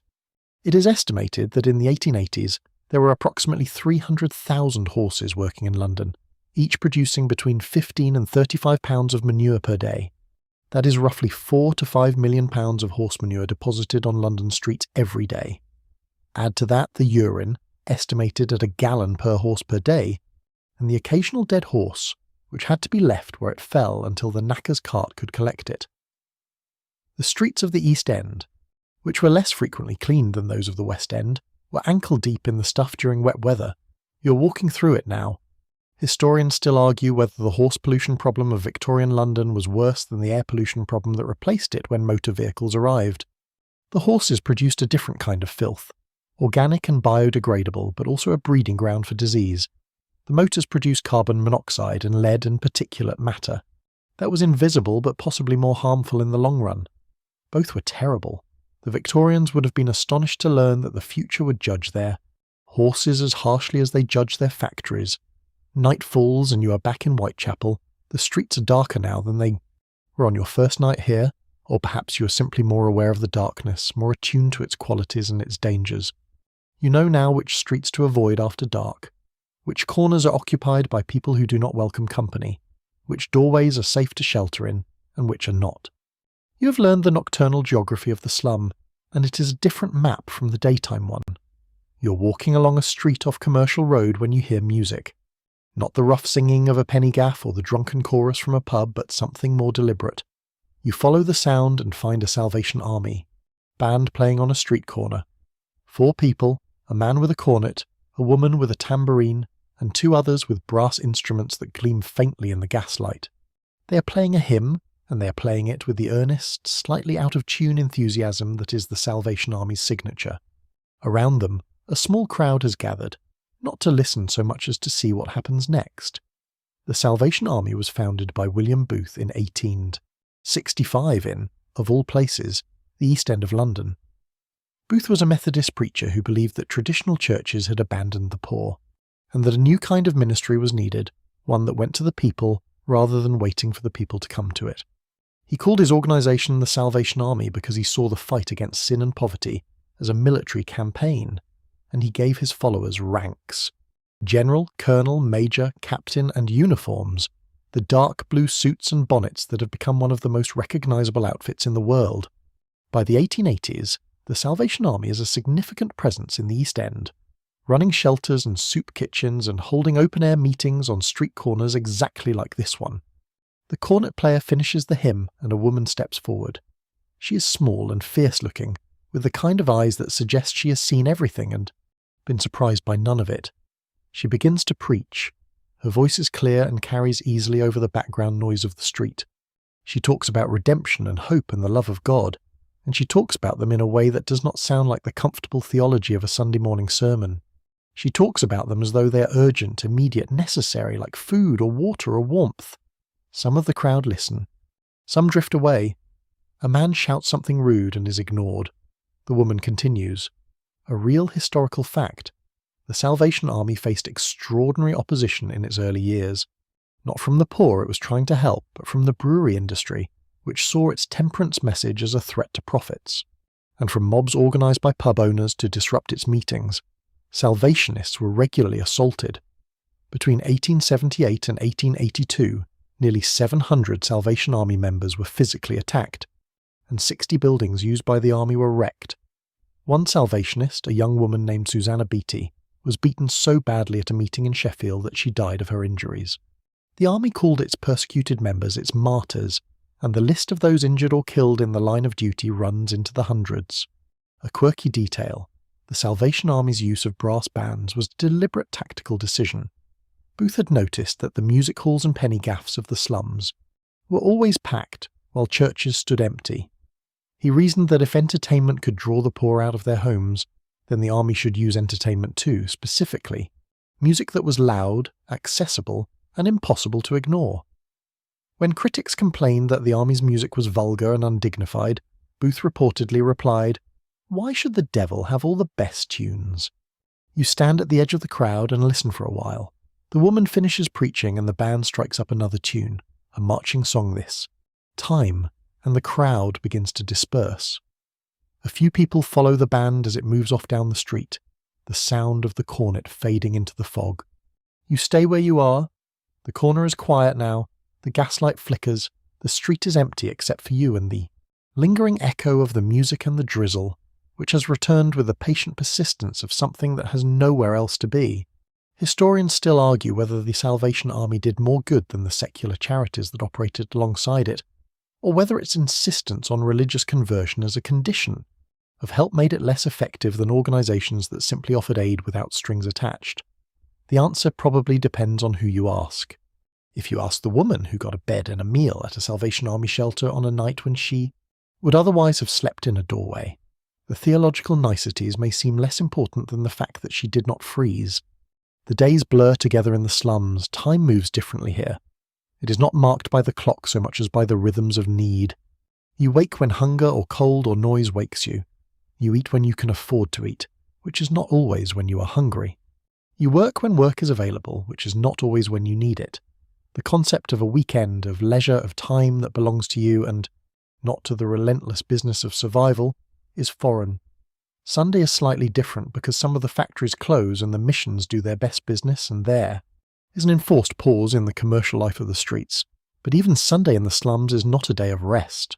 It is a day of slightly different labour. This morning, a Sunday morning, you find yourself in Petticoat Lane, or rather, you find yourself in the street that is officially called Middlesex Street, but that everyone calls Petticoat Lane, and which on Sunday mornings becomes one of the most extraordinary markets in London. The market stretches for several hundred yards, and every inch of pavement is occupied by a stall or a barrow or a blanket spread on the ground, piled with goods. Clothes, mainly. Mountains of clothes. Coats, trousers, shirts, dresses, boots, hats, scarves, gloves, underwear. Some of it is new or newish, much of it is second-hand. Some of it is so far beyond second-hand that it has entered a category for which there is no polite word. The noise is astonishing. The costermongers are shouting their wares with a competitive ferocity that makes conversation impossible. They overlap and undercut and drown each other out, and the result is a wall of sound that you feel in your chest. A man selling boots holds one up in each hand and bellows at passers-by about their quality, their durability, their extraordinary value at a price that is practically theft, though the theft in this metaphor is from his own wallet. A woman selling fish shouts that her eels are so fresh they are practically still swimming, which given their appearance is a claim of startling optimism. You push through the crowd, which presses in from all sides with a cheerful, elbowing disregard for personal space. The market is one of the few places in the slums where the energy is more exuberant than desperate. People come here not only to buy, but to look, to compare, to argue, to socialise, to eat. The food stalls sell fried fish, baked potatoes, whelks and mussels, ginger beer, sherbet water, peas pudding, and a mysterious substance called saveloy, which is a type of sausage whose ingredients are, by general agreement, best left uninvestigated. You buy a saveloy for a halfpenny and eat it while walking, and it is hot and salty and surprisingly good. A quirky detail, Petticoat Lane was famous for its clothing sellers, and the market had developed a sophisticated system of grades and prices that reflected the complex hierarchy of second-hand clothing. At the top were garments that had been worn lightly and were still in good condition. In the middle were garments that had been repaired and cleaned and presented with whatever art the seller could muster. At the bottom were what the trade called translators, garments so worn that they had to be taken apart and reassembled from the best pieces, creating a Frankenstein's coat that might have the body of one original, the sleeves of another, and the collar of a third. Translators were sold to the poorest buyers, and they rarely lasted long, but they served their purpose, which was to keep the wearer clothed for another few weeks. A real historical fact, the Petticoat Lane market was primarily run by Jewish traders, and its Sunday morning timing was deliberate, allowing observant Jews to work on the Christian Sabbath while resting on their own. The market was one of the most visible expressions of the Jewish community's economic energy in the East End, and it attracted customers from across London. Some West End ladies, it was said, sent their servants to Petticoat Lane to buy second-hand clothes that could be presented as new, a rumour that the traders were happy to neither confirm nor deny. The market begins to thin out by early afternoon, the sellers packing up their unsold stock and wheeling their barrows home. You drift with the crowd as it disperses, and you find yourself on a quieter street, the market noise fading behind you. The sky's low and grey and the drizzle is back. You have a Savoy in your stomach and a few pence in your pocket and a growing awareness that the world you're moving through, this world of courts and lanes and lodging houses and markets, is not a world apart from the prosperous London that lies just a few miles to the west. It is the same city. The wealth that built the mansions of Mayfair and the clubs of Pall Mall was generated, in large part by the labour of the people who live here. The connection is direct and undeniable, even if the wealthy of the West End prefer not to think about it. Historians still argue whether Victorian London's inequality was worse than that of other industrialised cities. The numbers suggest it was. In the 1880s, the richest 1% of London's population owned more than half the city's wealth, while a third of Londoners lived below the poverty line as defined by Charles Booth. You have been circling the same few square miles for days now, and the repetition has begun to feel less like exploration and more like the actual rhythm of slum life. The same streets, the same faces, the same smells, the same cold, the cycle of waking and working and eating and sleeping, if you can call it sleeping, that repeats itself with a monotony that is itself a kind of hardship. Boredom, the Victorians would not have used that word for it, but boredom is part of the poverty experience. The boredom of having no money and no prospects and no entertainment and nothing to do but sit in a doorway or stand on a corner and watch the world go about its business. This morning you decide to follow the children. Specifically, you want to see what happens to the children of the slums during the hours when the adults are working or looking for work or drinking or sleeping or doing whatever it is that adults do when the walls are closing in. The answer, it turns out, is that the children run wild, not all of them. Some go to school, the board schools, that were established by the Education Act of 1870, which made elementary education available to all children, at least in theory. But school costs a penny a week, and even when the fee is waived for the poorest families, there is the cost of boots and clothes and the lost income from a child who might otherwise be earning something. Many children in the slums attend school sporadically, a few days here and there, and many do not attend at all. The children who are not in school are doing one of several things. Some are working. Child labour in the 1880s is still widespread despite the factory acts that have been passed to restrict it. Children as young as 7 or 8 can be found in the workshops and factories of the East End doing work that adults refuse or that requires small fingers: matchbox making, sack sewing, fur pulling, brush making. The work is poorly paid and monotonous and in some cases genuinely dangerous. The children who do it are not choosing a career. They are contributing to the family income because without their contribution, however small, the family does not eat. Some children are doing what might be called freelance work, running errands for shopkeepers, holding horses for cab drivers, sweeping crossings for tips. The crossing sweeper is a figure that appears in Dickens and that still exists in the 1880s, a child, almost always a boy, who stations himself at a busy street crossing with a broom and sweeps the horse dung and mud out of the path of pedestrians, who reward him with a farthing or a halfpenny. It is not a career, it is barely an income, but it is something. And then there are the children who have nothing to do and no one to answer to, and these are the ones you see in the streets now. A group of boys playing a game that appears to involve throwing stones at a tin can balanced on a wall. A girl sitting on a doorstep with a baby on her knee, the baby not hers but a sibling or a neighbour's child left in her care while the mother works. 2 boys wrestling in the gutter, not fighting but testing each other with the physical roughness that boys use as a substitute for conversation. A child, alone, standing at the edge of the pavement and watching the traffic with an intensity that suggests she's memorising it. A real historical fact. In 1884, the National Society for the Prevention of Cruelty to Children is still 5 years from being formally established. The protection of children from abuse and neglect is, in the 1880s, largely a matter of private charity and individual initiative. The law provides almost no protection. A man can beat his child with impunity. A woman can send her child to work in a factory at 7. A parent can abandon a child on the street, and the only recourse is the workhouse, where the child will be housed and fed and educated after a fashion, but also stripped of identity and freedom. A quirky detail from the records. The board schools, when they opened in the poorest parts of the East End, discovered that many of the children who arrived had never seen a chair. Not never sat in one, which would have been understandable, but never seen one. In homes where all furniture had been pawned or burned for fuel, children grew up sitting on the floor, on the stairs, on wooden boxes, on each other. The schools had to teach these children how to sit at a desk before they could teach them anything else. Some children were also discovered to have never eaten with a utensil. Spoons were the first introduction, forks came later. Historians still argue whether the Victorian education system did more to liberate the children of the poor or to discipline them. The board schools taught reading and writing and arithmetic, but they also taught obedience, punctuality and deference, the qualities that employers wanted in a workforce.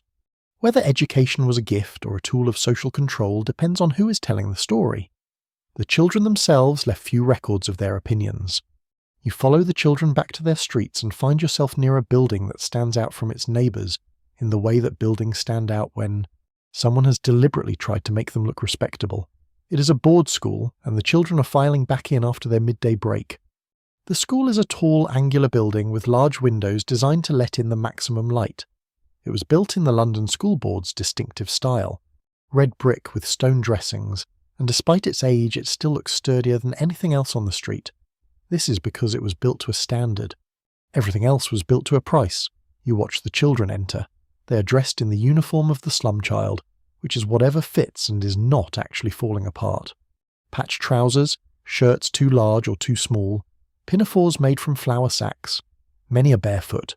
Their faces have the particular thinness that comes from insufficient food over long periods. Not the pinched look of a single missed meal, but the drawn look of a diet that has never been adequate. Some have sores on their faces and hands. Some are scratching. Lice, fleas and ringworm are endemic among the children of the slums, and the schools have learned to deal with them as best they can, sending the worst cases home with letters that the parents cannot read and instructions they cannot follow. Inside the school, the classroom is a large room with wooden desks arranged in rows facing a blackboard. The teacher, a young woman in a dark dress, stands at the front. She has 45 students in her class, aged between 5 and 10, and she teaches them all simultaneously, which is a feat of crowd management as much as pedagogy. The lesson appears to be arithmetic. She writes numbers on the blackboard and the children chant the answers in unison, their voices creating a peculiar sing-song that carries through the thin walls and out into the street. A quirky detail from the board school records. Teachers in the poorest schools kept logs of the obstacles they faced, and these logs make remarkable reading.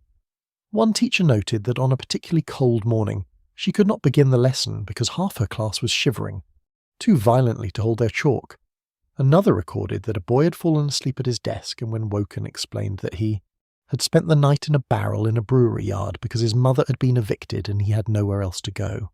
A third teacher wrote with quiet frustration about the difficulty of teaching children whose breakfast, when they had had breakfast, consisted of a piece of dry bread and a cup of water.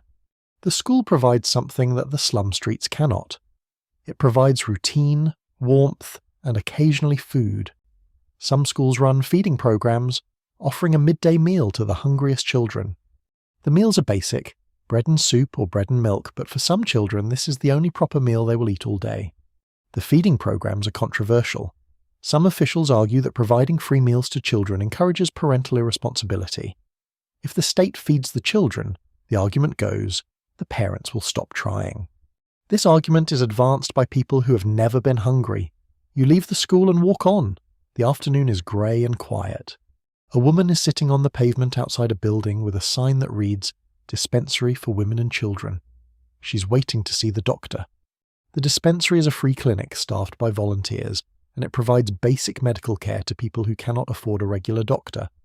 The woman has a child on her lap with a cough, a familiar sound in these streets.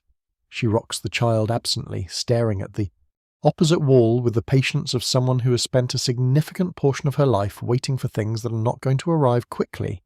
A real historical fact. In the 1880s, the East End had fewer doctors per head of population than any other part of London. The doctors who did practice here were often the most dedicated, working long hours for low fees or no fees at all, but they were overwhelmed. One doctor at a Whitechapel dispensary recorded seeing 92 patients in a single day. The conditions he treated ranged from bronchitis and diarrhea to tuberculosis and rickets to injuries from workplace accidents. He noted that many of his patients needed food more than medicine, and that prescribing rest to a woman who worked 16 hours a day was an exercise in futility. Historians still argue whether the voluntary medical system of Victorian London was adequate to the scale of the problem. The answer is clearly that it was not, but the question of what should have replaced it was contested fiercely. The idea of a state-funded health service was still decades away, opposed by doctors who feared loss of income and by politicians who feared loss of revenue. In the meantime, the dispensaries and the free hospitals and the charitable clinics did what they could, which was never enough. You walk on through streets that are beginning to feel familiar. The fried fish shop, the chandlers, the pawnbrokers, the pub on the corner, the mission hall with its painted cross. These landmarks have become your navigation points, the stars by which you chart your course through the maze of the slum. You know them now, not with the knowledge of a visitor, but with the knowledge of a resident, someone who has walked these streets enough times to know their rhythms and their moods and their dangers. Evening comes again, and with it the transformation. The daytime slum empties out and the nighttime slum fills up, not with different people, but with the same people in a different mode. The wariness increases, the alertness sharpens, voices drop, footsteps quicken. Doors that were open all day are pulled shut and bolted. Windows that showed signs of life go dark. The gas lamps flicker on, one by one, and their weak circles of light become islands in a sea of shadow. You're walking through Whitechapel when you pass a pub and hear, above the general noise, the sound of singing. Not the raucous, drunken singing you've heard before, but something more structured. A voice. A woman's voice, strong and clear, singing a music hall song with the kind of professional skill that suggests she is, or was, a professional. You stop and listen through the open door. The music halls are the great entertainment industry of Victorian London. They are theatres of a sort, but a sort that the legitimate theatres of the West End would rather not be associated with. The music halls offer a programme of acts, singers, comedians, acrobats, magicians, novelty performers, and the occasional dramatic sketch. The audience eats and drinks during the show, and the atmosphere is more like a pub with a stage than a theatre with a bar. The biggest music halls are in the West End, the Alhambra, the Empire, the Oxford, but smaller halls operate throughout the East End. And some pubs have rooms set aside for performances that are music halls in everything but name. The woman singing in this pub is performing a song about a girl who goes to the seaside and has adventures that are described in terms that allow the audience to interpret them however they choose. The chorus involves a phrase about paddling in the water, and the way the singer delivers it, with a raised eyebrow and a pause that lasts exactly long. Enough makes it clear that the water in question is metaphorical. The audience loves it. They clap and stomp and join in the chorus with the enthusiasm of people who are getting their money's worth. A real historical fact. The music hall industry in Victorian London was enormous. By the 1880s, there were over 300 music halls in London alone, and they attracted audiences of millions every year. The bigger stars, Marie Lloyd, Dan Leno, George Laybourne, were celebrities on a scale comparable to film stars of a later era. Marie Lloyd, who grew up in Hoxton, not far from where you're standing, earned more than £1,000 a year at the height of her career, a fortune by any standard. She was famous for her double entendre, her wink, her way of singing an entirely innocent lyric in a way that made it entirely not innocent.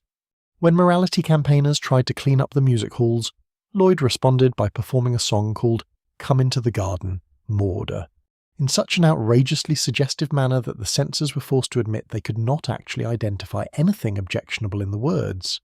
It was all in the delivery, a quirky detail. The music halls had a strict hierarchy of acts. The top of the bill, the star performer, went on last. The opening act went on first, playing to an audience that was still arriving and settling in. The worst slot was known as the graveyard, which was the act that went on immediately after the interval, when half the audience was at the bar.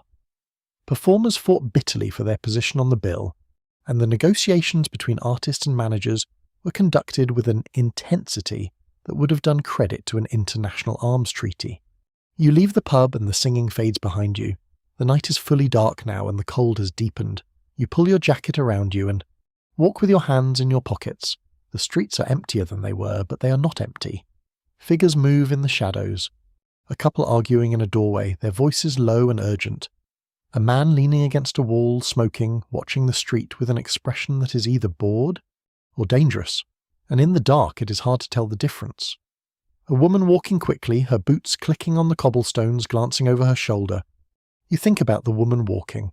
In Whitechapel in the 1880s, a woman walking alone at night is taking a risk that she is acutely aware of. More aware than you might imagine.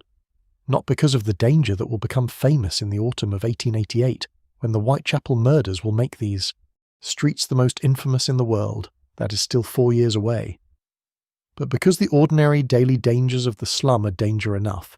Assault, robbery, harassment, the casual violence that thrives in places where the law is weak and the darkness is deep.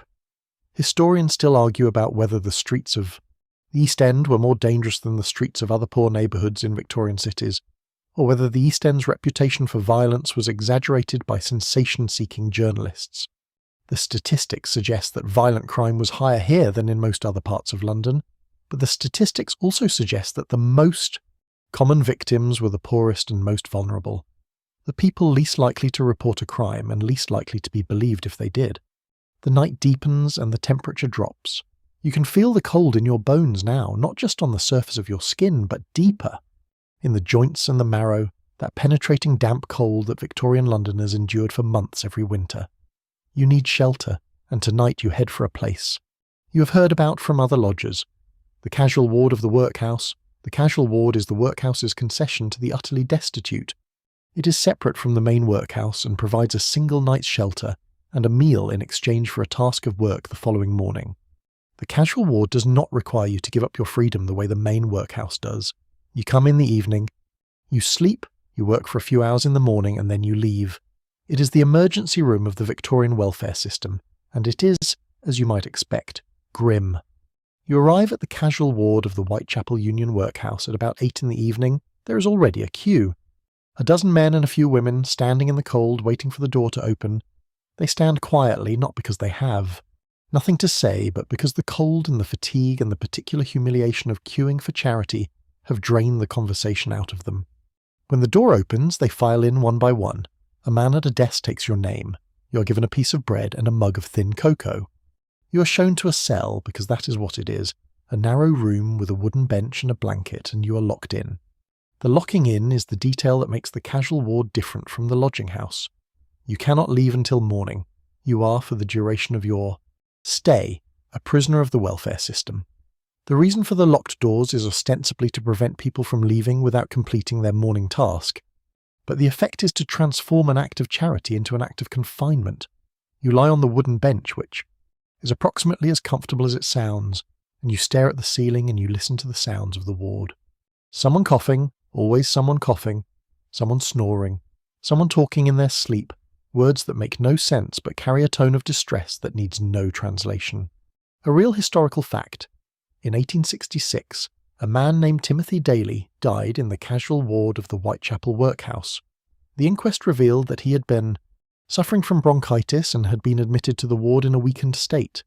He was given the standard ration, bread and cocoa, and was locked in a cell for the night. By morning he was dead. The coroner's jury returned a verdict that included the phrase want of proper nourishment, which was a polite way of saying that he had starved to death in a building that was supposed to prevent exactly that. The case attracted attention but changed nothing. People continued to die in casual wards for years afterwards, and the inquest continued to return verdicts that were polite and damning and ultimately futile. A quirky detail. The tasks assigned to casual ward inmates were deliberately unpleasant, in keeping with the principle of less eligibility. The most common task was oakum picking, the same work done in the main workhouse, but some wards required inmates to break stones, sitting in the yard with a hammer, smashing rocks into gravel. The stone breaking was measured. You had to break a certain quantity before you were allowed to leave. If you could not break enough, you stayed until you did. One account describes a man with arthritis in his hands who took an entire day to complete the quota, his fingers swollen and bleeding, while the wardmaster stood over him and reminded him that charity was not free. You lie in the dark and think about the word charity. It is a word that the Victorians used a great deal, and it covered a multitude of arrangements, some generous, some grudging, some humiliating, and some that combined all three. The charity of the workhouse is charity with a blade in it. It says, "We will help you, but we will make sure you remember the cost. We will feed you, but we will lock you in while we do it.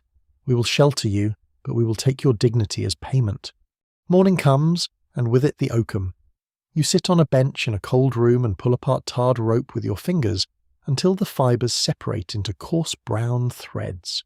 The tar stains your hands black and the rope cuts into your skin, and the monotony of the work is, in its way, worse than the physical discomfort. You have done enough by 10 o'clock and you are released. You step out into the street and the fresh air, such as it is in Whitechapel, feels like a gift. You have survived another night. Historians still argue whether the casual ward system was designed to help the poor or to deter them. The evidence suggests that it accomplished both, and that the deterrence was the more successful of the two outcomes. You are near the end now. Not the end of the slums, which will endure for decades yet, but the end of this particular journey through them. You have walked these streets for several days and nights. You have slept in a lodging house, in a doorway, on a rope, and on a workhouse bench. You have worked at the docks and eaten street food and watched mudlarks and listened to hymns and music hall songs and the relentless coughing of people with diseases that no one will treat. You have seen poverty at a scale and an intensity that defies easy summary. This morning, your last morning, you decide to walk west. You want to see the border.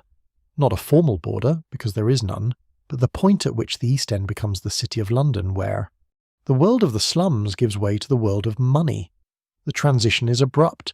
You walk along Whitechapel Road toward Aldgate, and the change happens in the space of a few hundred yards. The buildings get taller and cleaner, the streets get wider, the people get better dressed. The shops have glass windows with displays arranged by someone who has heard of the concept of presentation. The smell changes too. The heavy organic stench of the slum gives way to the sharper smell of coal fires and coffee and ink and paper. You stand at the edge of the city and look back east. Behind you, the spires and domes and chimney pots of the square mile rise in confident assertion of wealth and power. Ahead of you, the low, ragged skyline of Whitechapel stretches out under the grey sky, smoke rising from 1,000 chimneys in thin columns that merge into the general murk. The distance between the two worlds is measurable.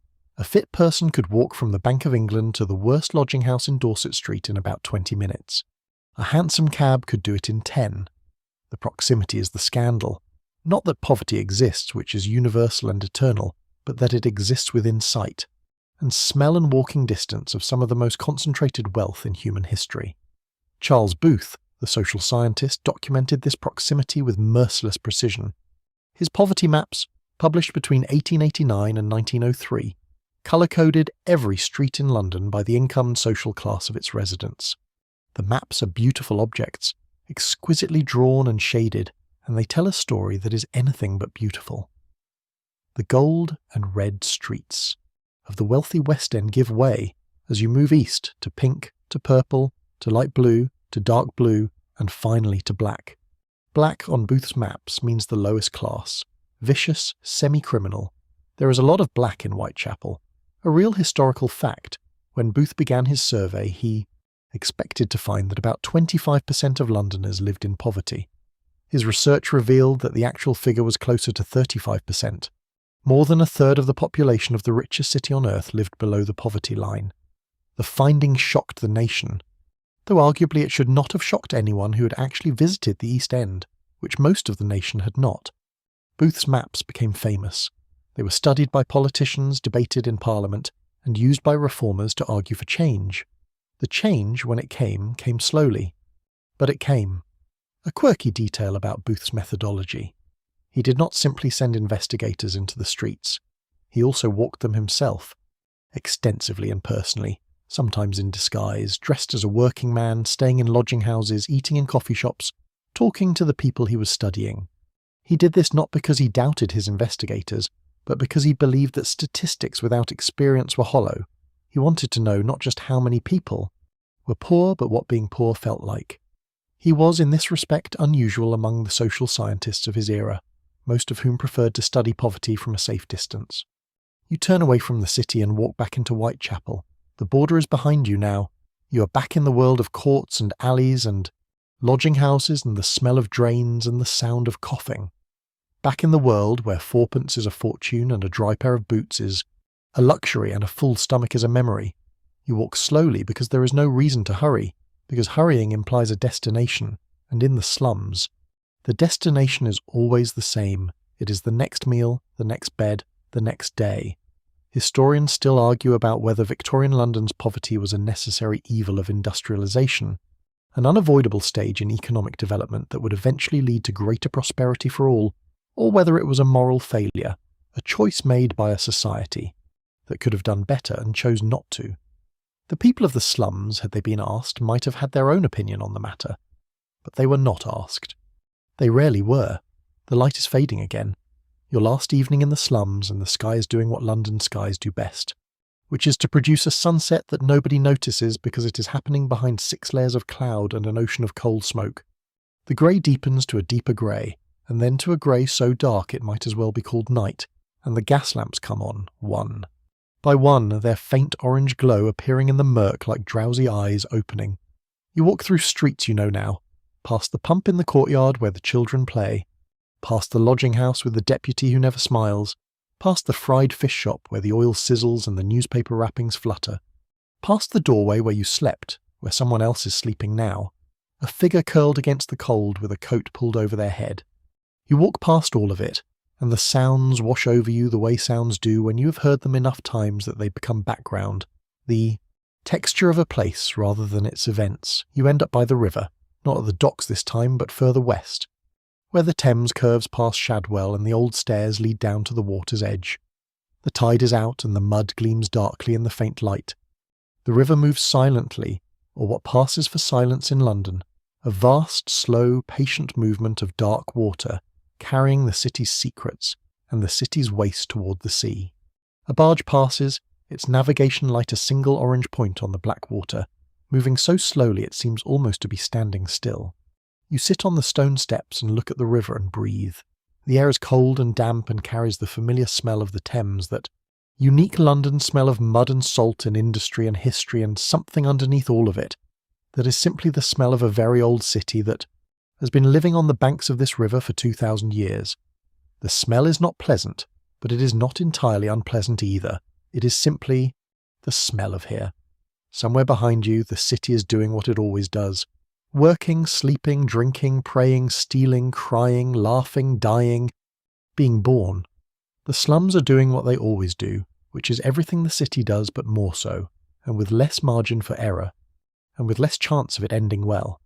The people you have walked among these past few days, the woman with the bruise, the boys playing cards, the mudlarks on the foreshore, the costermonger with his bruised apples, the docker with his rolling walk, the crossing sweeper with his broom, the girl in the doorway with someone else's baby, they are all still there, in their courts and their lanes and their lodging houses, doing what they do, which is endure.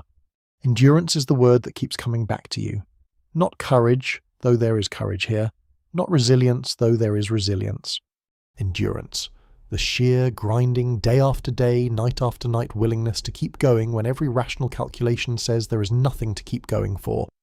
The willingness to get up from a rope bed in a lodging house kitchen at 6 in the morning when it is dark and cold and your body aches and your lungs burn and the only thing waiting for you outside is a queue at a dock gate where you probably will not be chosen. The willingness to do that again tomorrow, and the day after, and the day after that. The reforms will come. They are already beginning. Booth's maps will shock the nation's conscience. The settlement houses will plant themselves in the East End. Toynbee Hall already stands on Commercial Street, bringing university graduates to live and work among the poor in what is either a noble experiment or an exercise in middle-class guilt, depending on your perspective. The London County Council will demolish the old nickel and build the Boundary Estate in its place. The dockers will strike and win their tanner. The matchgirls will strike and win their dignity. The Salvation Army will march and pray and play its cornets, slightly off-key into the fog. And slowly, very slowly, over decades, the worst of what you have seen will be dismantled, brick by brick, law by law, vote by vote. But that is the future. Right now, you're sitting on the steps by the river, and the tide is turning, and the water is beginning to rise, and the mud is beginning to disappear, and the night is settling over the city like a blanket that is not quite large enough and never will be. The sounds of the East End are fading into the general hum of London at rest, a hum that contains everything, all. The misery and all the life and all the stubborn, unreasonable, magnificent refusal to give up that defines this place and these people. The river moves, the fog thickens, the gas lamps glow, and somewhere in Whitechapel, in a room with damp walls and a cold grate, a woman pulls a blanket over her children and tells them a story. You cannot hear the words, but you can imagine them. A story about a place where the sun shines and the bread is fresh and there is always enough, and the fire never goes out. The gas lamp nearest to you sputters and dims and then brightens again and then dims, flickering like a candle in a draught, like a thought that will not quite settle, like the last light in a window at the end of a long street. Close your eyes now. The city will be here in the